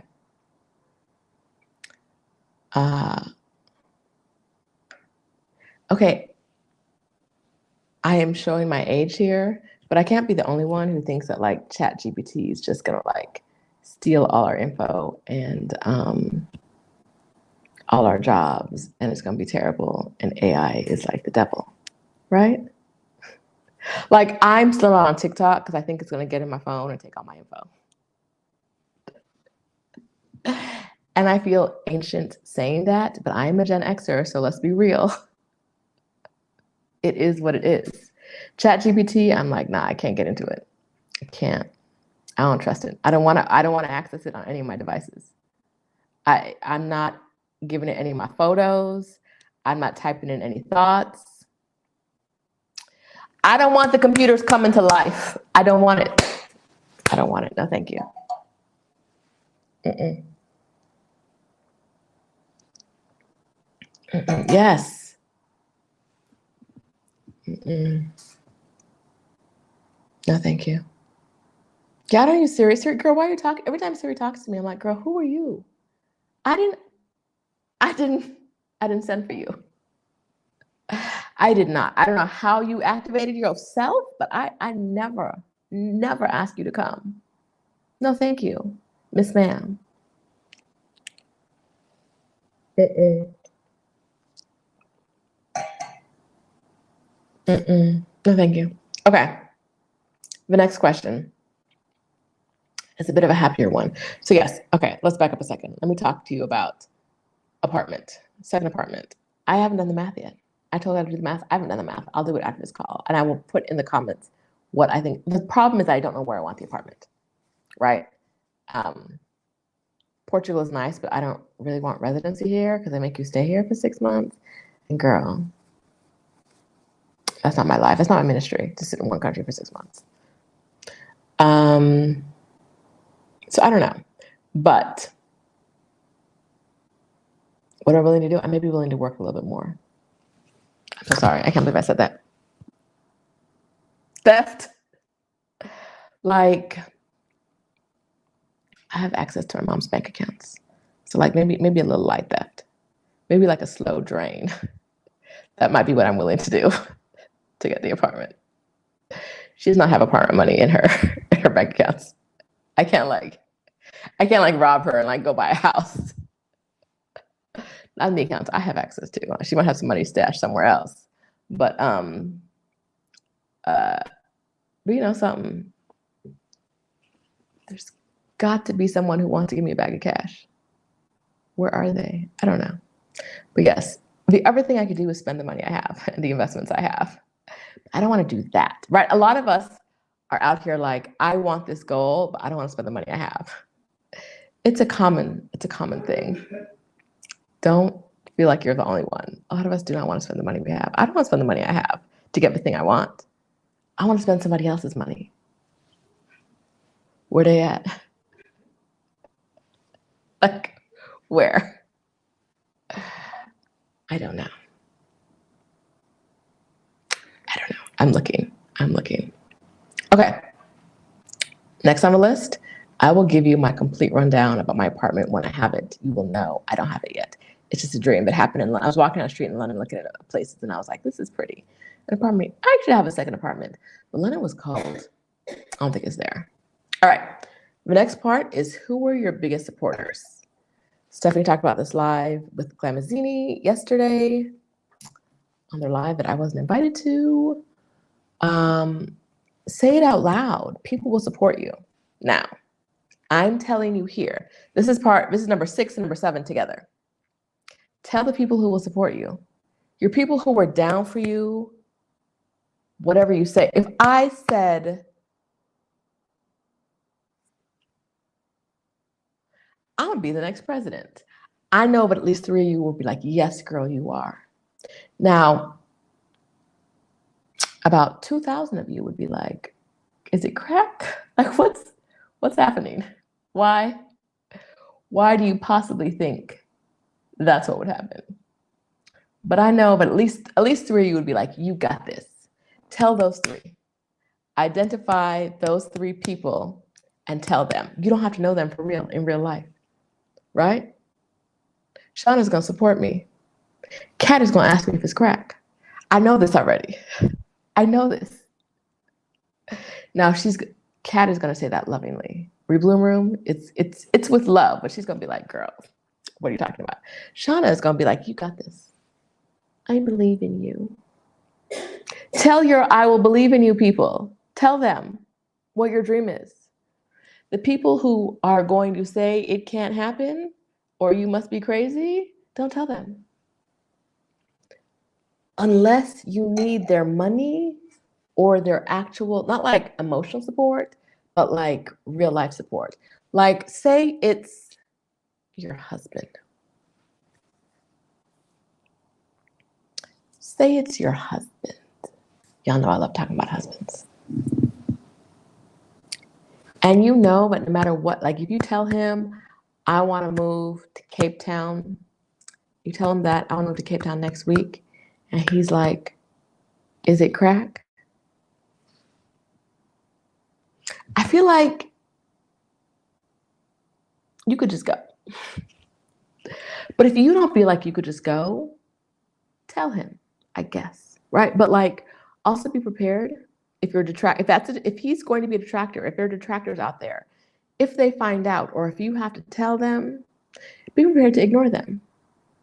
Be prepared to ignore everything they say, right? I talked to 2 women lately, one a client, one a friend. Both their husbands were like, one person's husband was like, move abroad outside of the US? Leave my good business behind? Why would we ever, like, which drug is this? Like, why would you even think about, you have a child, blah, blah, bloop, boop, bom, bom, bom, bom, no, no, no, no, no, no, no, no, no, no, no. The other one was like, you're moving too fast. Like, I see where you're going, but it's too fast. Slow down, stop it. Like, pause, chill. We need to walk through all the things. Each of those 2 ladies took their husbands to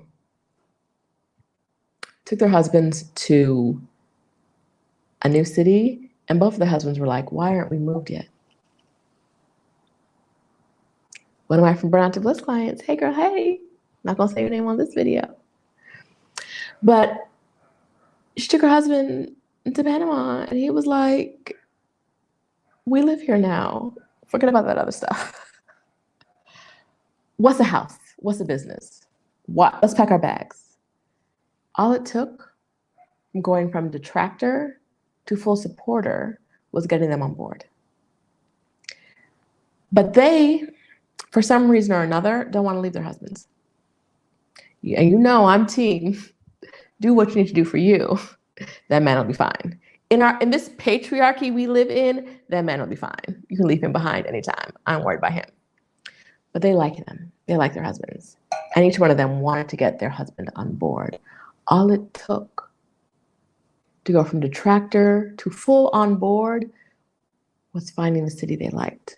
And so, if you have detractors and you want them to be, you need them to be on board because you don't want to break up your marriage or like leave your kids behind or leave them kids behind. But if you won't leave your kids behind for whatever reason, figure out how to get them on board with your plan, right? Sometimes it's not necessarily they don't want what you want, because both those women just wanted to move abroad. They want to leave the US. Getting their husbands to see another way of life was all it took. The right city, and their husbands were like, announcement to the family, we'll see y'all at Thanksgiving.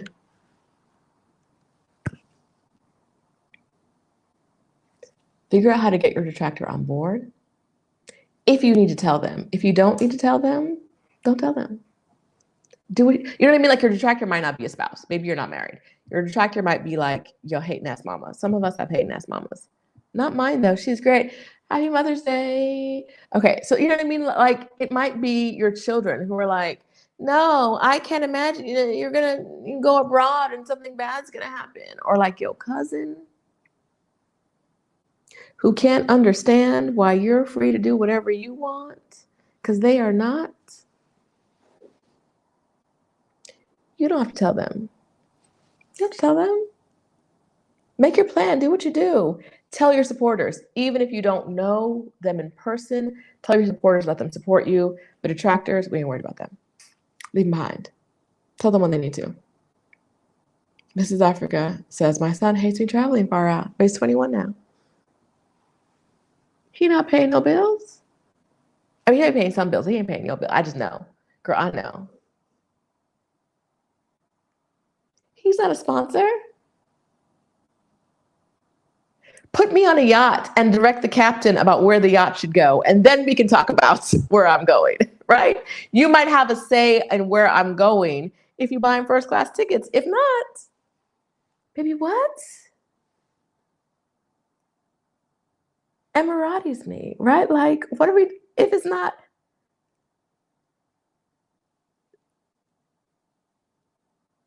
if you're not putting thousands in the bank every month and telling me no strings attached, why would you just a detractor with that's not adding, not adding value? Girl. Wait. I meant to actually happy Mother's Day to all the mothers out there, but this is actually the one I meant to put up. Yes, they exist. Don't tell her about your dreams. Is she a hater? If your mom has hated on everything you've ever done, don't tell her about what you want to do. Because no matter what it is, she's just going to hate. She's just going to hate. She's a hater. That doesn't mean she doesn't love you in her own special way, but she's a hater.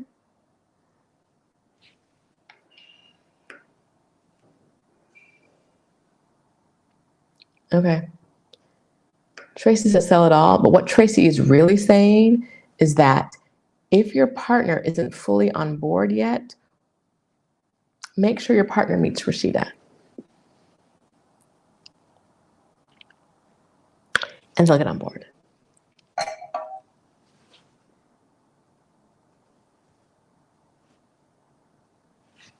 Okay, that's what I heard. That's Tracy didn't say it out loud, but that's what she meant.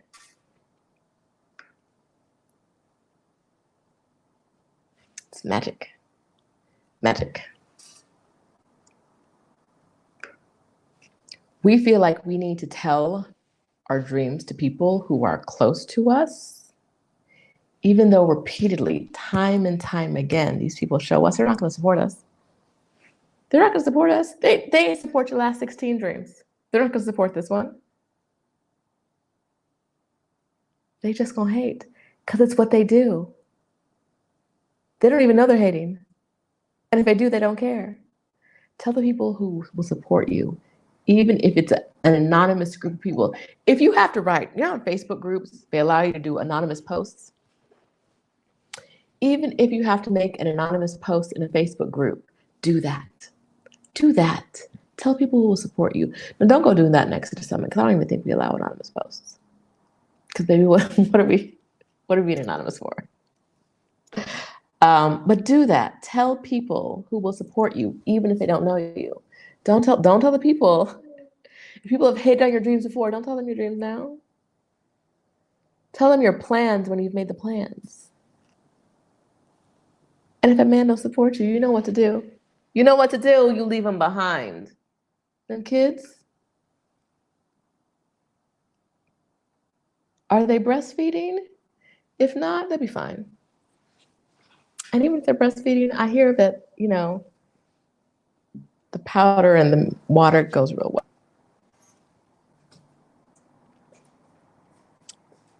Hand them somebody else. They got a dad.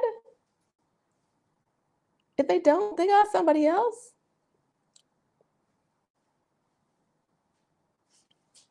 All right. If your detractor finds out your business, we ignore them until our dreams come true. We just ignore them. We pretend they don't exist. Denise Duffield Thomas, I'm not sure if you're familiar with her. She talks a lot online about money. One of the things she does is that when someone comes to her, like negatively, like she bought a rose farm and she always wanted a farm. She lives in Australia. She always wanted a farm. when people come to her and her family, I think it was her family, would be like, basically saying like, it's unrealistic for you to own a farm. She would be like, did you hear that there's a storm in Nicaragua that is like washing away something completely random? And she calls it bean dipping. It's like completely changing the subject to something completely opposite because she's not going to entertain this conversation. So anytime someone would like say something to her that was negative about her dreams, her plans, her life, whatever, if her family came to her with anything negative, that wasn't like, we need to talk because you hurt my feelings, but it was like, I don't like that you want to do XYZ when they ain't got no business caring about XYZ. She would just be like, oh my God, I went to the store today and I tried to buy blueberries, but they say there are no blueberries. Completely like random topic change, right? Random, not related, nothing, just off the subject.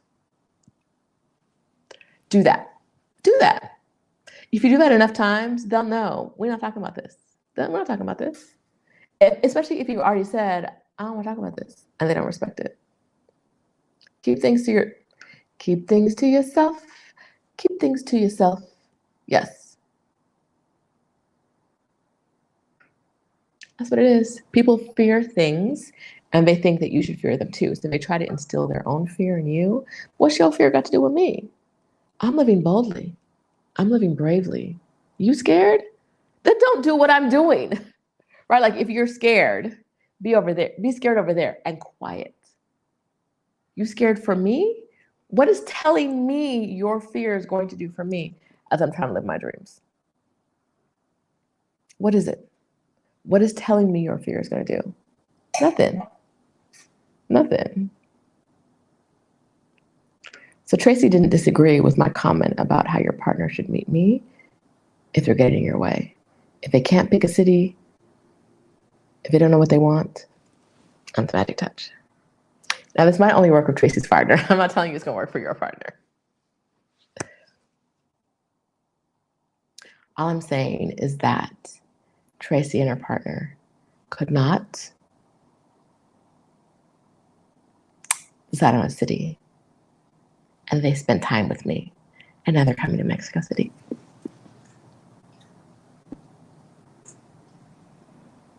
Because everyone loves Roshida. Apparently, they say it's about the city, but I know it's for me. I know. Okay.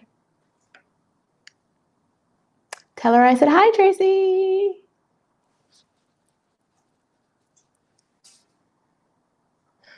Okay. I don't know who are my true supporters. I think people would be okay with goals that are safe on big dreams I won't share. Tell us. High Vibe, tell us here. Join a Facebook group. Text somebody that you were friends with in 3rd grade. And if they turn out to be a hater, block them. We're doing this. We're doing this. You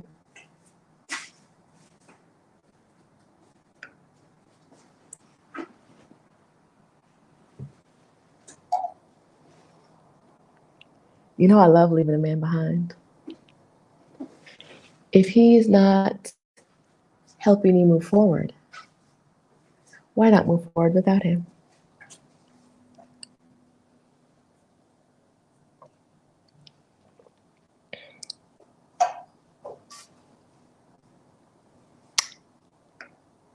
I have plenty of women I know that leave without their husbands.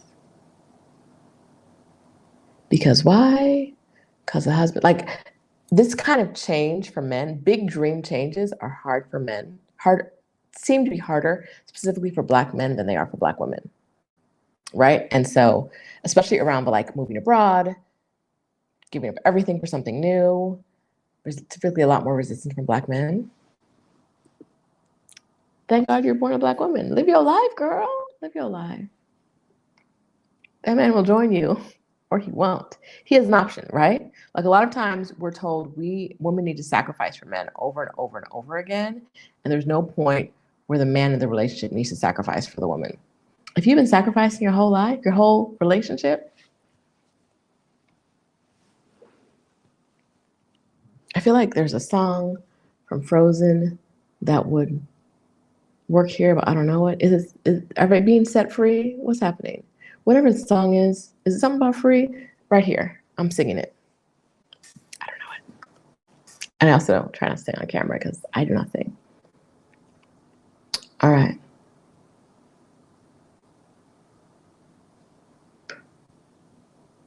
I'm gonna tell you, no one thinks America is as great as immigrants.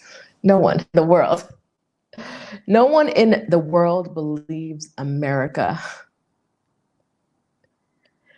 is as awesome as immigrants do.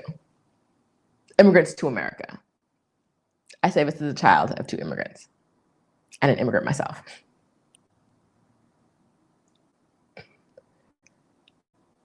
They gave up so much to get to America. The idea of one of their children leaving, I fought, I bled. I crept on my hands and knees to get to this country. I came here with nothing. I worked hard to get you everything you have.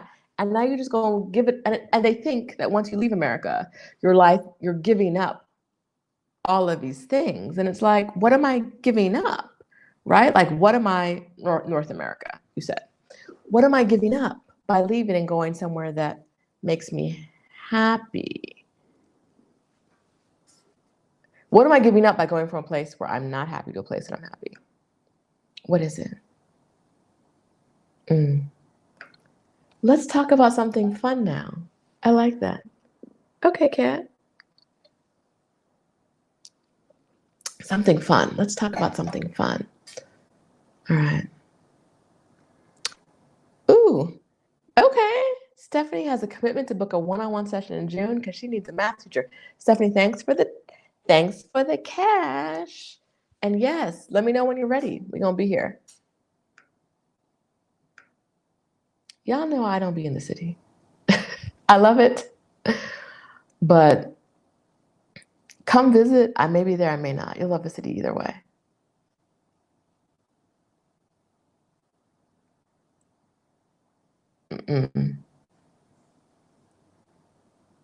Oh, yes. Okay, so Tracy, tell our wife that I hope she feels better soon. And I'd rub it for her if I was there to make it feel better. Much love. And come see me soon. Let it go. Let it go. That's the song. Let it go. Let it go. Let all them things holding you back go. Okay, I said we were going to get through 10 things, and we're not close to 10. It's almost been 2 hours. Let's blame the wine. I've gotten to the point where I told you I'd be like, I feel a little bit. I feel a little bit. All right. This one's really important. This is number 8. We're getting close to the end, y'all. Close to the end.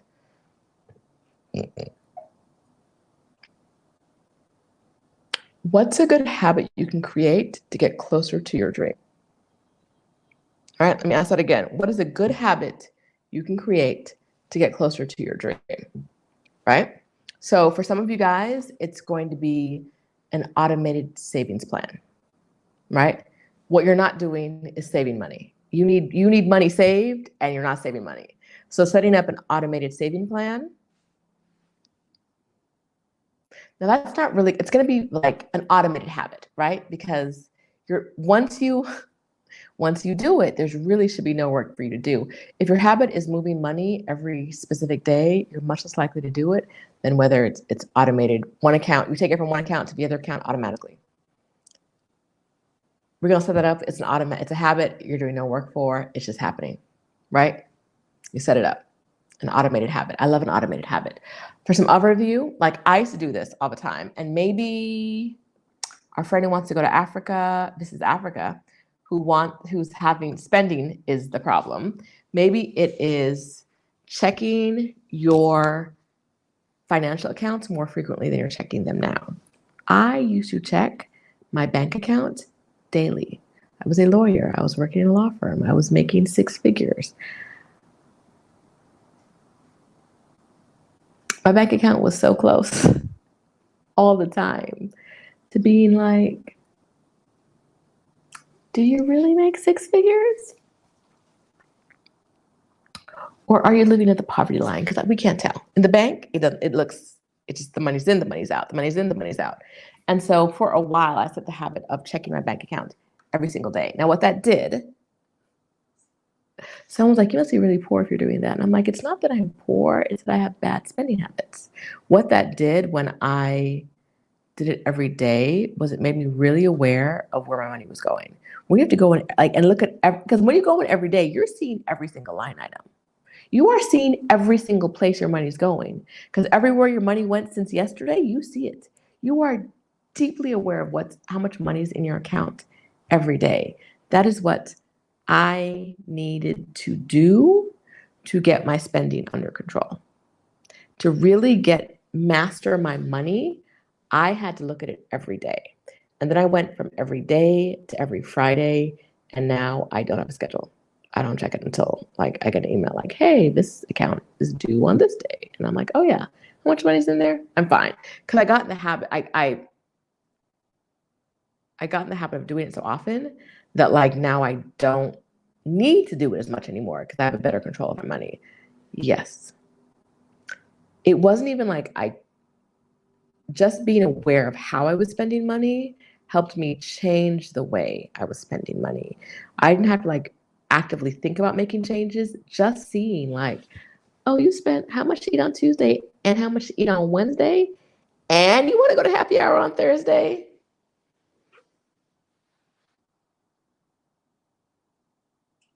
Really, sis? Really? Maybe you sit down. Unless, as a lawyer, I worked at a law firm, and I worked with a guy who was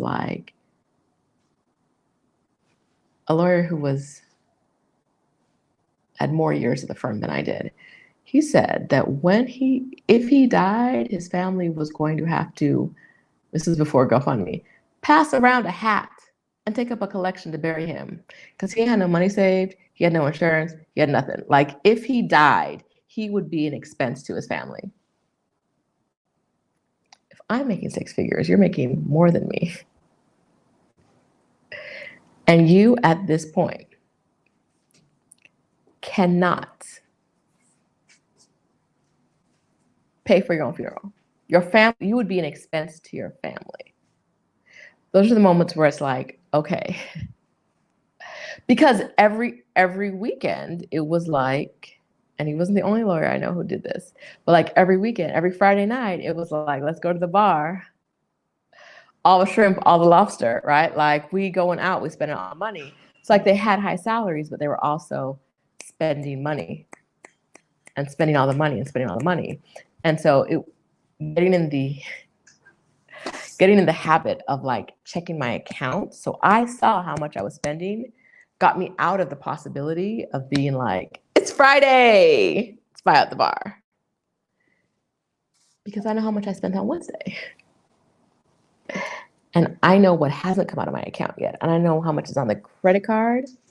I know what's in every account. I know how much is due on my mortgage and when my mortgage is due because I'm checking all of these accounts every day. The mortgage, I wouldn't check every day because it's not changing, right? I know what that is. The credit card, I would check regularly. Bank account, every day. What is the thing you need to do, right? What's the habit you need to set up to help you get to where you want to go? Or get around the obstacle you want to get around? For some of us, if we need a new job, are you looking for jobs weekly? Are you applying for jobs weekly? If the obstacle is a better paying job, a different job, a remote job, what is the regularity with which you are applying for jobs?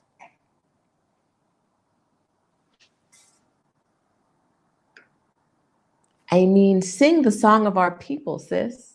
Sing the song of our people. Dara says, I used to spend money just to make myself feel better about working so hard and being stressed. I made a great salary, but spent so much. Yes. Yes.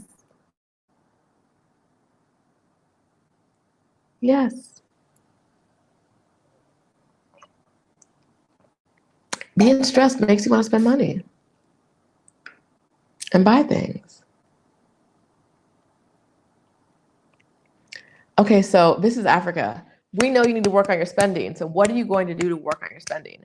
What is the habit you can put in place to help get your spending under control?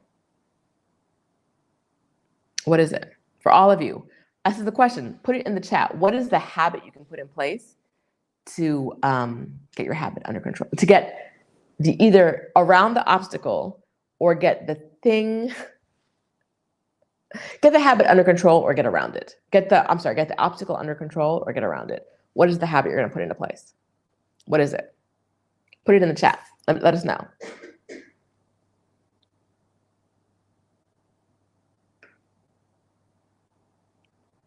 I spent way less money when I used to check my account every day. Stress, anxiety, and crappy job makes me spend. Yes. When you have to spend money, when you check your account every day, it's like, I don't look at my credit card statements often, but almost every time I do, I'm like, who did this? Who did this? Who did this to me? And the answer is always me. I did this to me. I did this to me.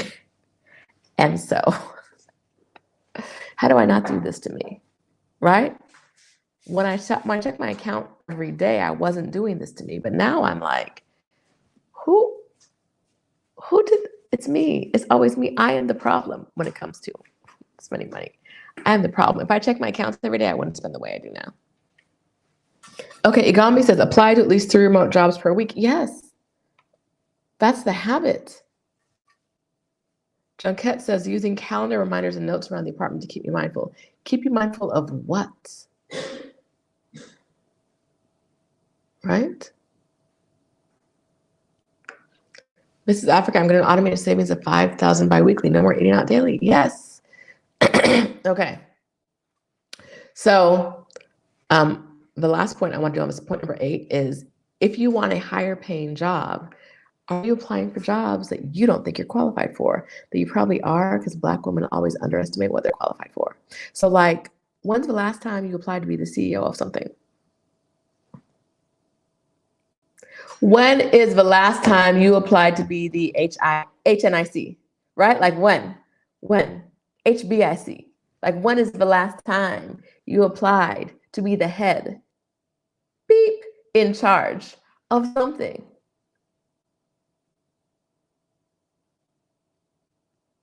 Right? Like, you don't have to be qualified. You don't have to be qualified. Them other people ain't qualified and they applying. Apply. If you need a higher paying job, apply weekly for jobs that seem completely like ridiculously unqualified for. Some gonna come through. Some companies gonna call you and be like, we don't think you're good for this, but we think you're good for something else.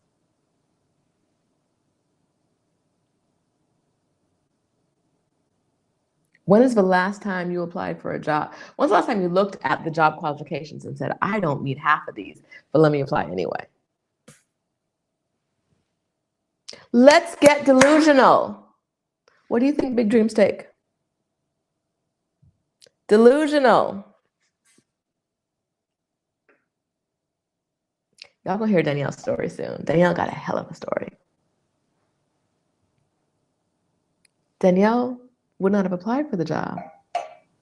Recruiter had to come to her.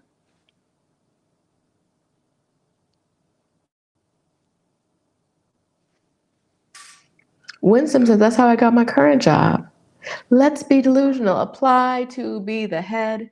Listen, if you're an accountant, apply to be a chief financial officer or something. I don't know if that's the same job, baby. I don't care. Just apply. Is there an application fee? No. What you got to do but waste time? Do it at the current job. You're not doing no work no way. Them people paying you to sit around and do less than you could do, or they're overworking you.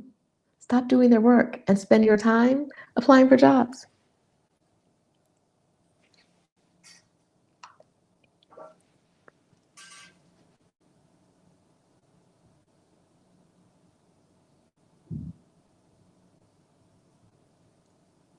Right? If you want a higher paying job. So I saw that Kat says she's going to build her own business. And yes, I totally get that. But not everybody wants to be an entrepreneur. If you want a higher paying job, apply for higher paying jobs.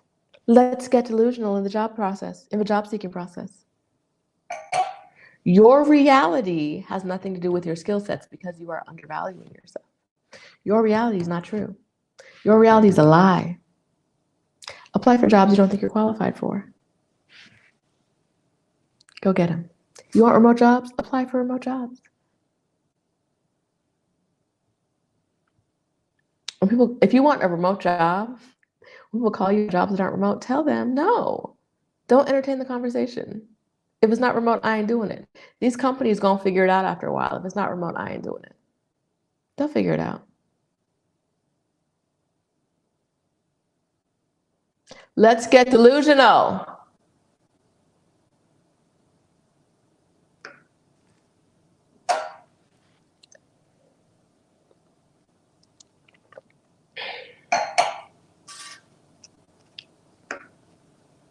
It's time, Auntie Lou. I feel like you said you need $3,000 to $5,000. I might be confusing you with somebody else.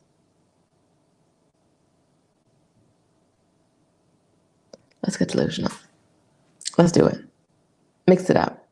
Apply for a, look at a job description and be like, apply for jobs that you're 50% there for. Let them tell you no. Or tell you nothing, because that's what they love to do. I am so sorry to all the recruiters out there and all the HR people who have to go through these applications. Yes, that's more work. Maybe hire Black women to do the work they can do. I wouldn't be having this conversation.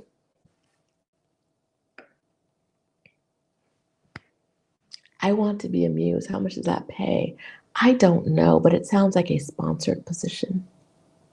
Let's find you an artiste for you to be the muse of, who wants nothing but for you to lay around eating grapes and drinking fermented grape juice all day long. That's what I want for you. Eat grapes, drink fermented grape juice, and muse. We're gonna find it. It can happen. It can happen. I believe in it. Right? What are the habits you're going to do? So this isn't about applying for work. This is about figuring out what habit you can add to your life that will get you closer to your goal. What's the habit? Right? And then the second thing is there a second habit? Is there a second habit? Right? So if you have another habit that would help, after you get the first one situated, add a second. Okay, Polly, I want to talk to you real quick. You said cut Monday through Friday hazelnut latte to save money.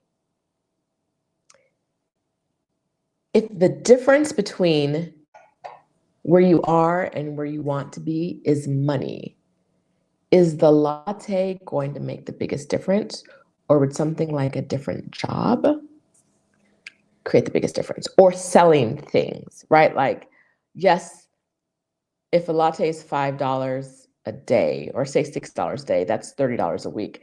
But $30 a week is money. I'm not going to say it's not money, but is there a way that you can have something that you probably enjoy? I'm guessing you enjoy your hazelnut latte, and still have more money, right?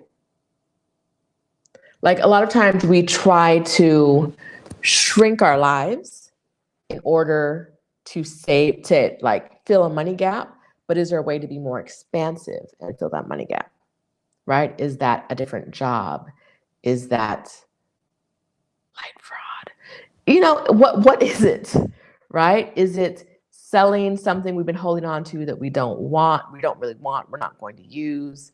Is it cutting out something else? Okay, so as much as I'm saying, like, don't cut out things that bring you joy, I've been seeing videos lately of women who hoard body washes and lotions, like Bath and Body Works washes and lotions. I saw a couple TikToks, and baby, it confuses me. Like, they have hundreds of different lotions and body washes and scrubs, like rooms full. When I say hundreds, I probably mean like 800 in a room. Now, if that's the shopping we're talking about, if you're buying those things, even if you're couponing, cutting that out would save you some money. Because also, you don't need 800 body washes. But a coffee a day maybe something that brings you joy. And maybe something that brings you joy within like some amount of, what's the word I'm looking for? Some amount of like less than crazytude, right? Like 800 body washes and lotions, you're never gonna use those before they go bad. Or if you're like buying, if you are going to the store and buying, or like online shopping and buying hundreds of dollars, if you're doing a haul, if you're doing Zara hauls, Shine hauls, H&M, if you're doing fast fashion hauls all the time, and you're not making money from those hauls, that may be a way to cut out some spending, because you're probably spending hundreds of dollars, right, on a haul. But one coffee a day, I feel like doesn't move the needle as much as it inhibits your pleasure. Cutting out hundreds of dollars a week, yes, right? $30 a week. If you really enjoy the coffee, get the coffee, right? We can find you another way to make money. All right, so Alma is applying for grants every month.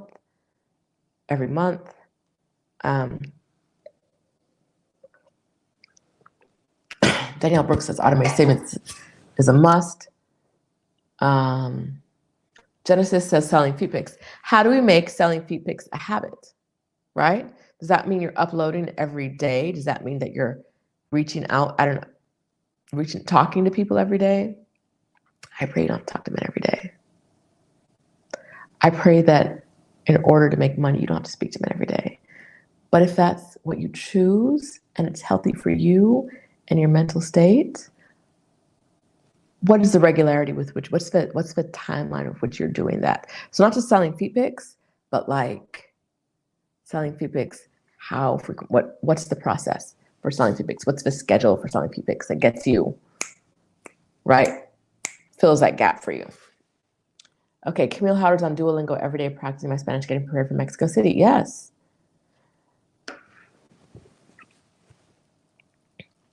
Miss Louise says, listening to this live, I felt the urge to start writing my book. Okay, I love it. Yes, if you look forward to your coffee, get your coffee. Honestly, I know someone's going to disagree with me here, but $30 a week. If you in your current state can afford $30 a week of coffee, and it's not financially harming, like if you're not going hungry, if you have a place to sleep, and you feel like you can afford $30 of coffee, cutting it out isn't going to change your life. It's not. Now, if you don't have a place to sleep and you're getting $30 worth of coffee, maybe we cut that out, right? Like maybe we reprioritize that money. But if you're not hungry,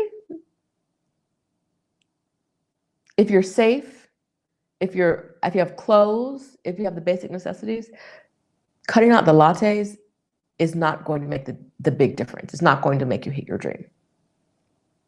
It could over a 20-year period, but I don't want a 20-year period for you, right? I want you to enjoy today and make progress for tomorrow, right? Like we don't want to make today terrible. So a lot of people talk about FIRE. So that's financial independence, retire early. A lot of people who want to do like live a FIRE lifestyle, they want to get financially independent, they want to retire early, feel like they have to go to like a very strict budget where nothing in their life brings them joy, which is also why you hear people talk about retiring early and we're like, oh, I don't want to do that, right? Because they don't want to live a life that is joyless. But like, I'll never tell you to not enjoy today. Because like, I'm alive today. I don't know about tomorrow. I don't know what's going to happen. I'm alive today.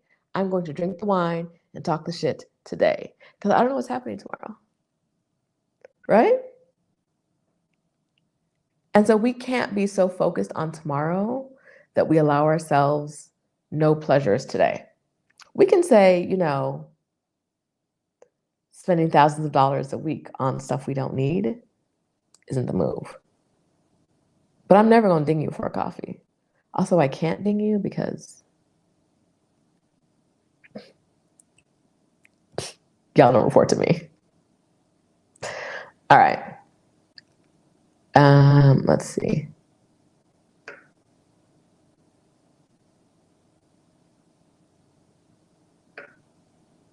Girl, send them to voicemail.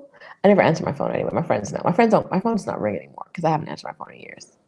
My mom calls me and I'm like, girl, you don't answer my phone. Why are you acting like you don't know I don't answer my phone? Text me. What is it? My phone does not make noise. So when my phone rings, unless it's actually in my hand, I don't know that it rang. Why is my phone ringing? I mean, cheers to you, Genesis. Cheers to you.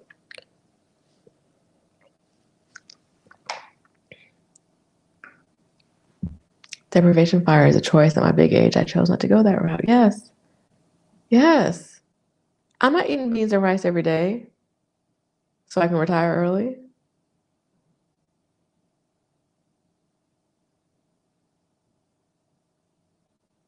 I like meats, so I'm gonna eat the meat. Whew. Okay. All right. I think we're at number 9 on the list was adding another habit that would help. So after we get our first habit situated, especially if it's automated, if you can just set up that thing today, if you can set up an automated saving plan today, what's the second habit you can do that will get you closer to your dream? Right?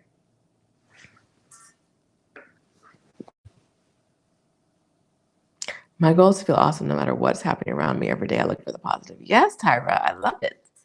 I love it. Yes. Yes, I get it. Let me remind you that Shauna is not poor no matter what she says. And even if she was, she would be allowed to not want to work hard, right? You don't have to want to work hard if you don't have money, because working hard does not get you more money than not working hard does. I'm telling y'all all the time. I make about the same amount of money as I did when I was expected to work from 7 a.m. to 7 p.m. with a 2-hour commute. That is leaving my house at 5 a.m. and getting home at 9 p.m. I'm making about the same amount of money. And I work significantly less. I take months off at a time.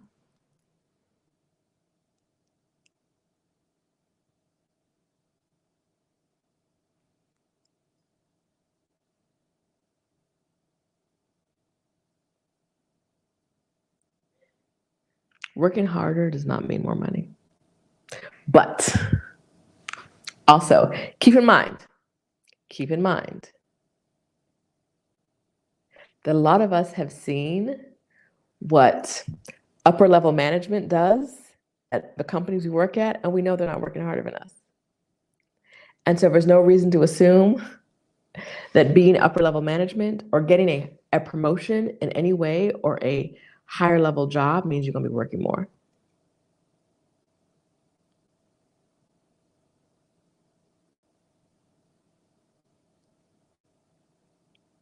It doesn't. We know. None of my bosses ever worked harder than I did. They got paid more. They had better perks, but they never worked harder than I did.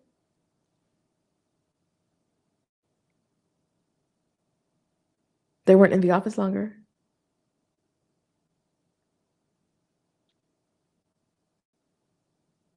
They shut their computers at the end of the day. And if they didn't, I didn't either. Right? If they were on, I was on. And usually what happened is after hours, if something came through, they just sent it to me like, take care of that. Or somebody else on the team. Right? Don't think that that every possible higher level position means that you're going to have to work harder. A lot of it means you have to work less. Right? You know your boss not working harder than you are. 90% of you will agree with that. Your boss is not working harder than you are. Right? I know y'all see your boss and like, what they doing? That man ain't doing nothing. That man is just surfing the internet all day.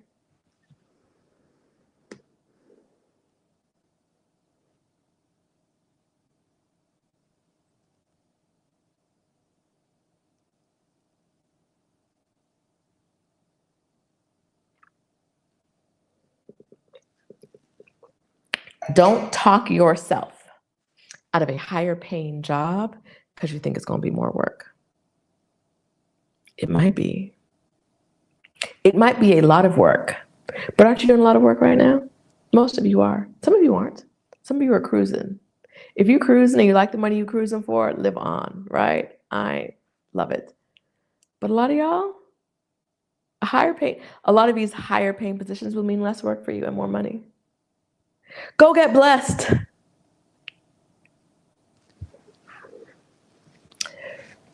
You think these men who can't manage a household, but are in the majority of management positions in the office, are really doing all that work? Is that what you really think? Or have we been trained to think that? Have we been trained to think that, regardless of the relationship to the truth? I love y'all. I want y'all to be free. There's good money out there with no work. Get you one. There's good money with less work than you're doing now. More money does not mean more work. Not automatically. Sometimes it will. Not automatically. Go get blessed. Go get blessed. Right? Don't talk yourself out of a higher paying job until you find out. For sure. Okay. Last on the list. Well, no, there's one more. There's a little bonus on the end. But number 10 on the list of what you need to do to hit your dreams is create a timeline.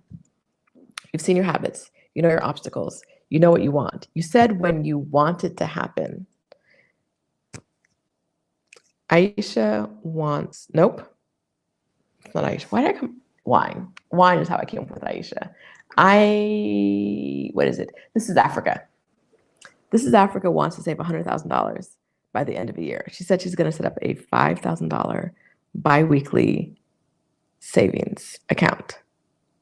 $5,000 biweekly transfer. Now, biweekly has two meanings, right? Twice a week or once every other week. Unless she meant twice a week, if she's starting, I'm not saying she's starting with zero, but if she was starting with zero, if her biweekly meant every other week, she's not hitting that. If she meant twice in 1 week, yeah, she has enough weeks in the year to hit it, right? Because we haven't hit July yet. So she could do that. From zero, no, she could not. My math is all off, y'all. No matter what. I was thinking 50. It's 100. She wants to get to 100. If she's at zero and she sets up biweekly savings, just off that habit itself, she won't get to 100. Are there other ways she can get to 100? Yes.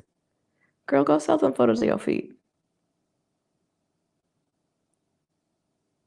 Tell your aunt you love her and you can't believe you haven't seen her in so long, and get back in that wheel. Right? Like, explore your options. But if the habit you've set up, the only thing you're depending on, she has $50,000 already. She can do this, right? But if the only thing you're depending on, this is just an example, is that biweekly, and the biweekly isn't enough, it's time to adjust the date, right? It's time to adjust the date to match the habit. Because she already said she's traveling in luxury.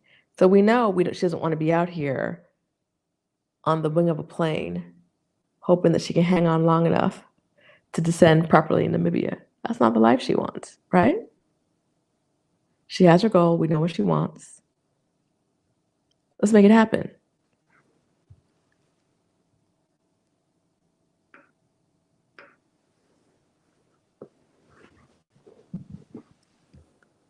Make them people pay you what you're worth for the work you're doing. You're doing the work anyway. Doing the work anyway. All right, now, let's do it. You have to add more work. Get paid for the work you're doing. Okay, so what is a realistic, based on all the information you have today? You've done the math. If you haven't done the math, we're going to do the math.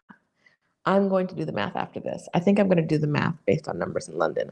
Although London was ridiculously expensive, but that'll help me be more realistic about my budget, because if I work with a London budget, it'll always be underneath it, for almost any other city I look at. So look at your goals, look at your dreams, look at what it'll cost, figure out the timeline, put it on your calendar. Figure out your goal timeline. Still have like your dream, write your dream timeline on the calendar. When I was about 30, I wrote on my Google Calendar that I wanted to retire at 40. When my 40th birthday rolled around, I had stopped working a year in advance. I forgot it was on my calendar. But if I had never written it on there, if I'd never had that dream, would it have happened? I don't know. I don't know. Right? It was something I knew I wanted and I forgot about it completely. When I saw it on my 40th birthday, I was like, wow. Wow. I had no idea. I had no idea that I wanted it back then. But here it is.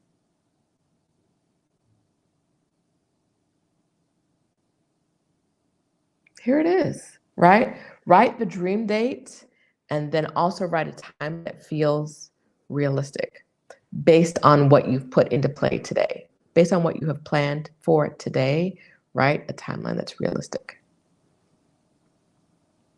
All right, I'm down to 7% battery life. So we're gonna have to wrap this up soon or I have to get the charger. I feel like we've reached the end of a glass. It's been 2.5 hours. We have been doing this.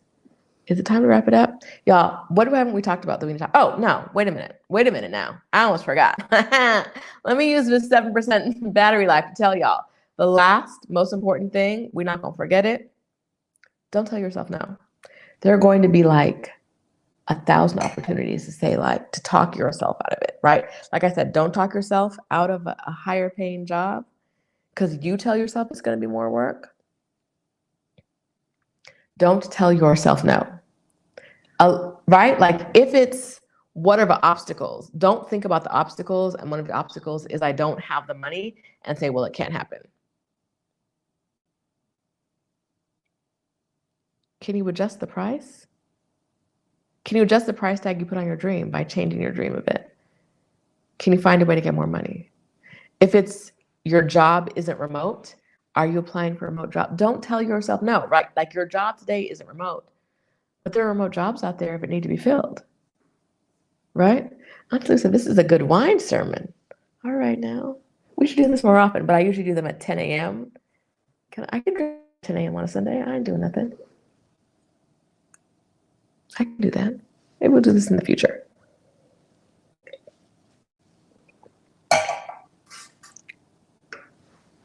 I feel like maybe we can end here. Y'all play in my face all the time. All the time, y'all play in my face, acting like I don't know. It's because you didn't do the math. It's because you didn't do the math. All the time, I talk to clients all the time who are like, no, I have to wait 16 years for this to happen. And I'm like, let's do the math together. And we do the math and they're like, oh, I can go in 6 months. From burnouttobliss.co or one-on-one sessions, which I linked earlier in the chat. I'm gonna put them in the description a little later. She out here making the noise. Oh, she's bringing me my charger. If I charge, I lose the mic. I have to choose between the charger and the microphone, but thank you. Thank you, it's okay. It's okay, thank you. Look at her being helpful. She's a great assistant. Now she's trying to make up for the fact that these Airbnb, I don't know how y'all talking about how living in Portugal is inexpensive, because these Airbnbs, like fraud, baby, I'm gonna have to commit some like fraud to pay for these Airbnbs because the prices have been ridiculous. The only places I've seen that weren't ridiculous prices were like, the reviews were terrible. No, don't worry about it. Don't worry about it, Mom. Don't worry about it. We're gonna wrap this up. Yes, the only place, now I booked like a week or 2 in advance, so I get it. I didn't have the best options available. Like fraud is what I have to do. And because I'm paying for it and she's not, she's trying to be supportive out here and be a good assistant. Look at her. She's assisting. Thank you, Mommy. Happy Mother's Day. And I'm telling you, both Lisbon and Porto had me like, is it sex work? Is that what I need to do? Can I get paid for that in my 40s? But like without the work, without the sex or the work.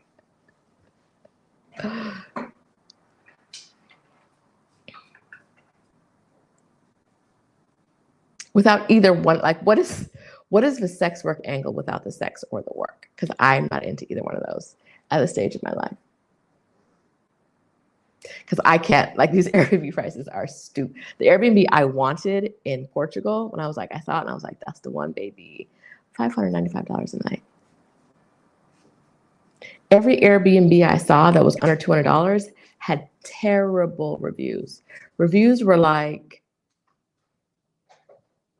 there's a raccoon in the attic and the Airbnb host didn't care and the raccoon came down and bit me. And the Airbnb host is responding like, well, you should have closed your door. No, just slight exaggeration, but it's very much like that. Very much like that. Like the Wi-Fi didn't work and they never came, they never did anything. And the Airbnb host is like, well, why would you expect Wi-Fi? Because it says right there, it's included. Okay, so what I'm hearing from people is that hotels are more affordable. And that's what I'm picking up from this process. Any hoodle. Wine hour. Wine 2.5 hours with Roshida. I'm guessing rent. Oh, let me see. I'm guessing rents aren't as bad as Airbnb prices, but I was like, who gonna pay for that? She won't. So she's assisting. She's being very kind and assisting today because the prices is crazy.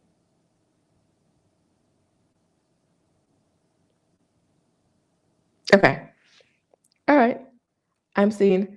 Okay, so someone messaged me and said last year their Airbnb in Lisbon was 60 euros a night for a 2-bedroom across from Park Eduardo. Now it's triple the price.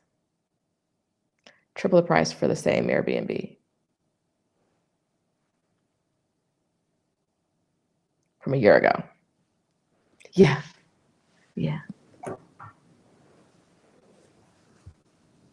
Stuff like, oh, the hot water doesn't work. Or like it's the middle of summer and the air conditioning doesn't work. And the host is like, okay, and what? Woo. Okay, friends. Thank you for the super chat, Winsome. Thank you, friends, for hanging out with me. It's getting very, I don't know if you see the sun changing. I'm getting kind of hot. It's not just the wine. The sun is shifting and it's getting very hot in this room. And my assistant has not come to realize that I'm hot and fan me off.